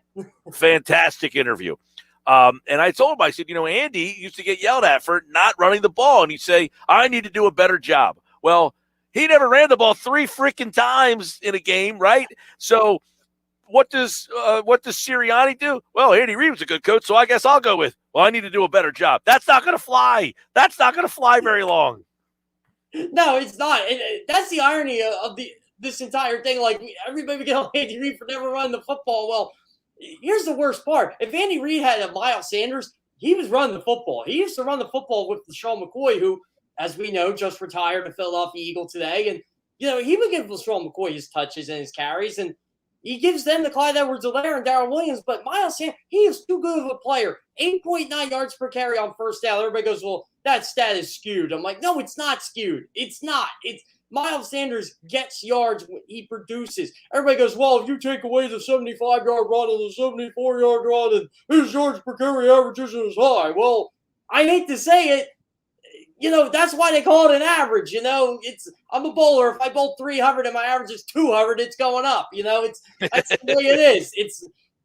I'll tell you what, I'm all fired up for this, Mike. I want to see Nick Sirianni run the football and give it to Miles Sanders and Kenny Gainwell, because that's the path to victory to being the Kansas City Chiefs. Keep Patrick Mahomes off the football field. Control the game clock. Run the football. This Chiefs defense is not a good run defense. Baltimore gashed them. Cleveland gashed them. The Chargers gashed them. Run the football.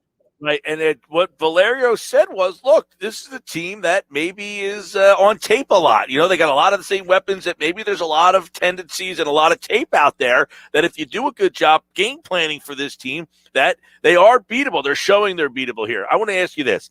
Eagles defense last week, they got beat by the Cowboys. Who's got more weapons, Dallas or Kansas City? Oh, man. Well, if you're going top heavy here, it's definitely Kansas City. Mahomes is better than Prescott, obviously. Tyreek Hill's best receiver in football, at least in my opinion. He's up there. Him and Devontae Adams. Cooper Kupp deserves to be in that conversation. Travis Kelce's best tight end in football. But if you're going overall weapons, I still say this. The Eagles are not going to face a receiving core like CeeDee Lamb and Amari Cooper all season long. And that's without Michael Gallup. They're not going to face a running back tandem like Ezekiel Elliott and Tony Pollard. So I would probably go overall. It might be Dallas, but Patrick Mahomes is a different animal than Dak Prescott, and so is Travis Kelce and Tyreek Hill. So I'll tell you what, I'll do a cop-out. I think they're both equally tough. I'll say that. Jeff Kerr, CBS Sports. A couple quick thoughts. Dallas and Carolina, defense versus offense here. I got my favorite 5 games of the weekend right here. Oh, yeah. That's on my list. That's on my list. Can I ask you something? Is the Cardinals and Rams on that list? Yes, Cardinals, Rams, Vegas, Chargers. Yes. Bucks, Pats. This is no particular order. Bucks, Pats, Carolina, Dallas, Ravens, Denver. That's my 5. I knew I liked you, Mike, because those are the games I'll be watching this week as well, outside of Chiefs Eagles, of course. But right. Yeah, but this Carolina defense, everybody wants to get on them because they played the Jets and they played the Texans, and they beat the crap out of the Saints. So I think they're a really good defense. I think they're a good team. I think Brian Burns knows how to get after the quarterback. Sam Reddick's had a tremendous start. What a great free agent pickup for them. But they are really going to miss J.C. Horn a lot. I thought they were the team that could have used Richard Sherman. Yeah, that's a big loss. You're right about that. But I'm looking for Carolina, Dallas. That one's fun. Not so fun. Washington and Atlanta. You know what, though? I'd like to see, Atlanta got their butts whipped at home by Philly. They beat the Giants on the road. So now they get the Washington football team. This is like the middle ground for them. Yeah. Where are they playing Dallas? I feel like them and Carolina are going through this NFC East stretch, because Dallas starts 3 and 4 of NFC East teams for Carolina. They play the Eagles the next week. So, yeah, it's curious because Washington's just getting gashed on defense. They have one of the worst defenses in the league. Their pass rush is getting after the quarterback. They should don't understand it. Yeah, they should have a field day on Sunday, and I really don't know what to expect. I would pick Washington easily, but can you at this point? They haven't shown me anything. And then the Giants, they're going to New Orleans. So, this New Orleans team, I can't get a beat on either. I can't hear. I know what the Giants are, Mike. they stink. So, I'm thinking if they don't beat the Saints, they start 0-8. I'm only laughing because there's a guy who just walked up to us on the break here and said, "Hey, who's the guy that said the Giants stink?" I said, "Me." Well, what'd you say? I said they stink. They do stink. I mean, we can't deny this.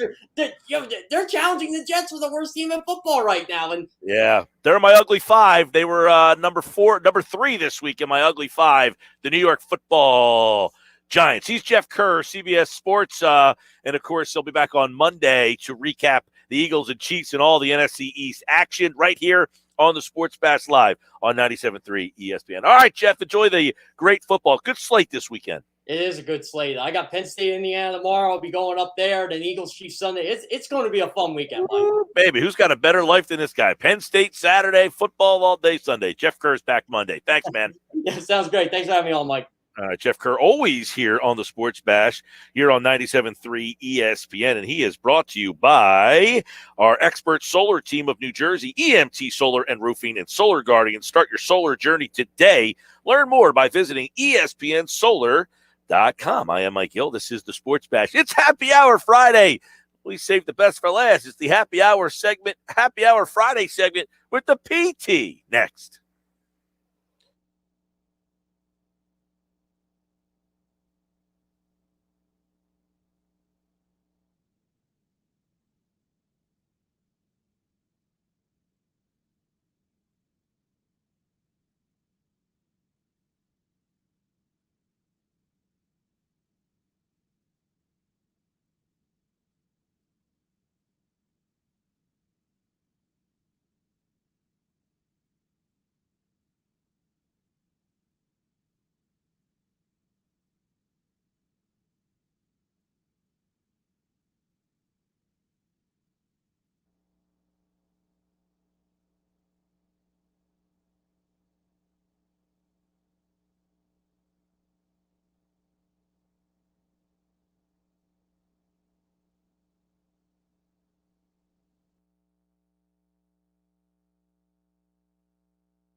All right, Sports Best Live 97.3 ESPN. I'm Mike Gill, live at the Shoprite LPGA Classic. It's Happy Hour Friday, and that means Pete Thompson is here for the Happy Hour Friday edition. Peter? Michael, No. to do this right, I should have brought us some beverages in the commercial break, right? Yeah, well, last segment, that's a rule. Last segment, you're allowed to imbibe. Happy Hour Friday, you're right. Now, the nice people over at McGett against 19th Hole brought us some great food earlier. That's nice It of was them. a very, very nice, like a smorgasbord, if you will. Okay. Yep. You missed out on that. The ganache. Yep. So, Happy Hour Friday, we're here at the Shoprite LPGA. Now, did you look up at the standings on how we did? Us? Yeah. What did we finish? 5 under? We were in 32nd place. Out of how many? 42. Well, we weren't DFL. You know what that stands for, don't you? Dead bleeping last. That's right. Yeah, we were tied for 32nd, 5 under. What I did notice, or I got a text from Dave Weinberg, was that that our pro, Jennifer Neville, who could have been nicer, played the next day. And came in third. And came in third. Yeah. So clearly it was us that was bringing her down. Well, I mean, she essentially shot 5 under. Yeah. I mean, We were along for the ride. what are you talking about? I was impressed, man. Like I lost, I will tell it on the air. I lost my $1 to you, fair and square, because, you know, the best part was watching your face as you realized, oh, bleep, I have to hit first. I was so well. People who never did the gleefully program excited. realize they have a guy who's on the starter. I mean, he announces you. Yeah. So it's like now on the tee, right. Mike Gill. But the best part was you were like, PT, you're hitting first. And I'm like, I'd already done my research and I was not the first name. And I'm like, oh, and you're kind of like trying to shove me toward the tee. And then he announces you and your face just changes like, oh, bleep. Yeah, but you know what? I can do about this. I work best under pressure. You nailed it, man. You hit it like 260 down. Yeah, I need to do that all the like. So Nice the one little year I cut. did it on the Bay course right here. And That's the scary one. And the grandstand's up, and there's people sitting in the grandstand, and the guy announces you, and you're like, you've got to be kidding And me. there's ropes. I mean, that's not a normal golfing experience to have ropes around the fairway and down each side, and you know, you don't ever want to kill it. Okay, let's quickly because we're running Hit me. because Yeah. you were late today. Thank so you. let's run the gauntlet here. Okay, Yes. Phillies eliminated. Yeah, so they're done. That's you it. didn't see any flyers last night, and I did. No, but I was actually listening to some people this morning talk about how bad the broadcast was, and I guess social media blew up and what. It's their first one. I didn't care. When Fox got golf, I Fox tuned was in. terrible I at golf. tuned in, and I didn't see any problems with it. Now there were like 4 minutes left in the game. Right. So maybe by then they got it right. I mean, look, I'd be less concerned with the quality of the broadcast. It was and more concerned about the fact that it was Keith Jones and Albert, Kenny Albert. Well, then what's wrong with that? I don't know. It must have been some production stuff or whatever. Was Gretzky involved at all? I didn't watch like the. Okay. Yeah. So that's that. This is great. Ben Simmons today. The Sixers withheld 8.2. Now that I like. When I first sat down here and fired up my Genie box and was connecting to my phone, that's where you hit him. Hit him in the wallet. Well, this is the interesting part because Bobby Marks was on with us earlier. If you missed that conversation, go back on our YouTube channel and find it. He said they took the money and put it in an escrow account. Okay. So that essentially every time he misses, they take money from it. Fine. So that they don't have to ask him for the fine. Right. They just take it from him. So you know how much money he's getting fined for every game he misses? Every game? Because I saw the Well, $8.25 million. Is that right? They owed him $8.25 million today. Oh, okay. They didn't pay it to him. All right, fine. They put that in an escrow account. Right. So that when he misses a game, he gets fined this amount. Okay. They'll just deduct it from that Right. and pay Now themselves. now you're going to tell me what that amount is.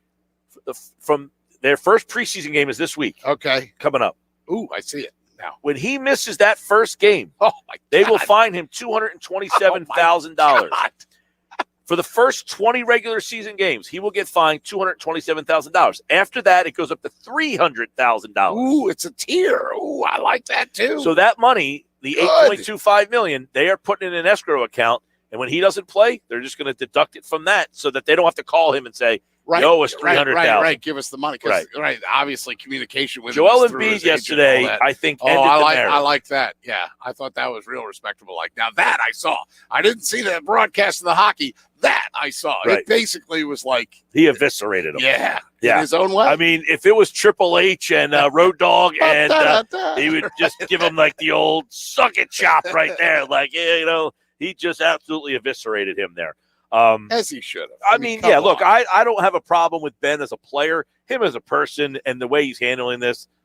I can't respect that. It's a petulant child is what it is. And it's crazy how this is the second Philadelphia athlete that with reflection, you look back and think, oh, some of the signs were there. Remember that big, was it a Showtime documentary on Ben about how he was mistreated at LSU and he just wanted to get out of there and be where he fit? Well, that's not no. Here's the story. He didn't want to go to college. So he picked a college where like his uncle was on the coaching staff because we're seeing the sign is he wants to be coddled. He doesn't want to be coached. He doesn't want to be told what to do. Yeah, ever. But he already there were signs of this behavior back then in that documentary, from what I could tell. Even just from like, how dare you make me go to class? Well, sorry, Ben, that's the rules. If you're going to be, it's scholar athlete. And he was like, no scholar here. Yeah. Eagles, Chiefs, go. I think it's going to be a tough path to victory, as Casey Joyner likes to say. I've got it Chiefs 34, Eagles 17. I really don't see a way the Eagles win the game. Yeah, and I'm keep with in you. mind, I was the king optimist on that Cowboys game, and I couldn't have been more wrong. I got 38-10. 38-10 says Chiefs. Gil. I'm telling you, Gil, they might be 1-6 going into the Lions This game. one's tough. Unless Sirianni surprises me and just runs the ball, ever-living stuff and out I of don't the see ball. it happening. No. The last 2 weeks, he has extremely disappointed me. The first week, I thought he gets all the praise. I thought he coached a great game in week 1. Last 2 weeks, he gets an F. He gets a flipping F the last minus. 2 weeks. That's even lower. All right, that's Happy Hour Friday because Pete was late. I was early for my birth. Hey, I'm coming here tomorrow. LPGA, Shoprite. Thanks for having us. Have a great weekend. Josh has game night next.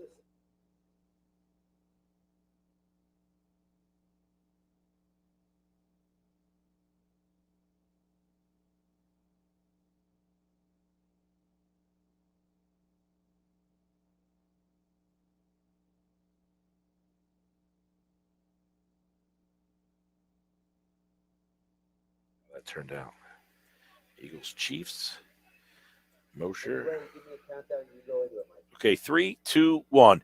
Hey, it's Mike Gill, and coming up on Monday, of course, Eagles and Chiefs will recap all the action. Football at 4, Jeff Mosher, Jeff Kerr, and one thought on every game with Casey Joyner at 5 o'clock. Plus, all the Sixers saga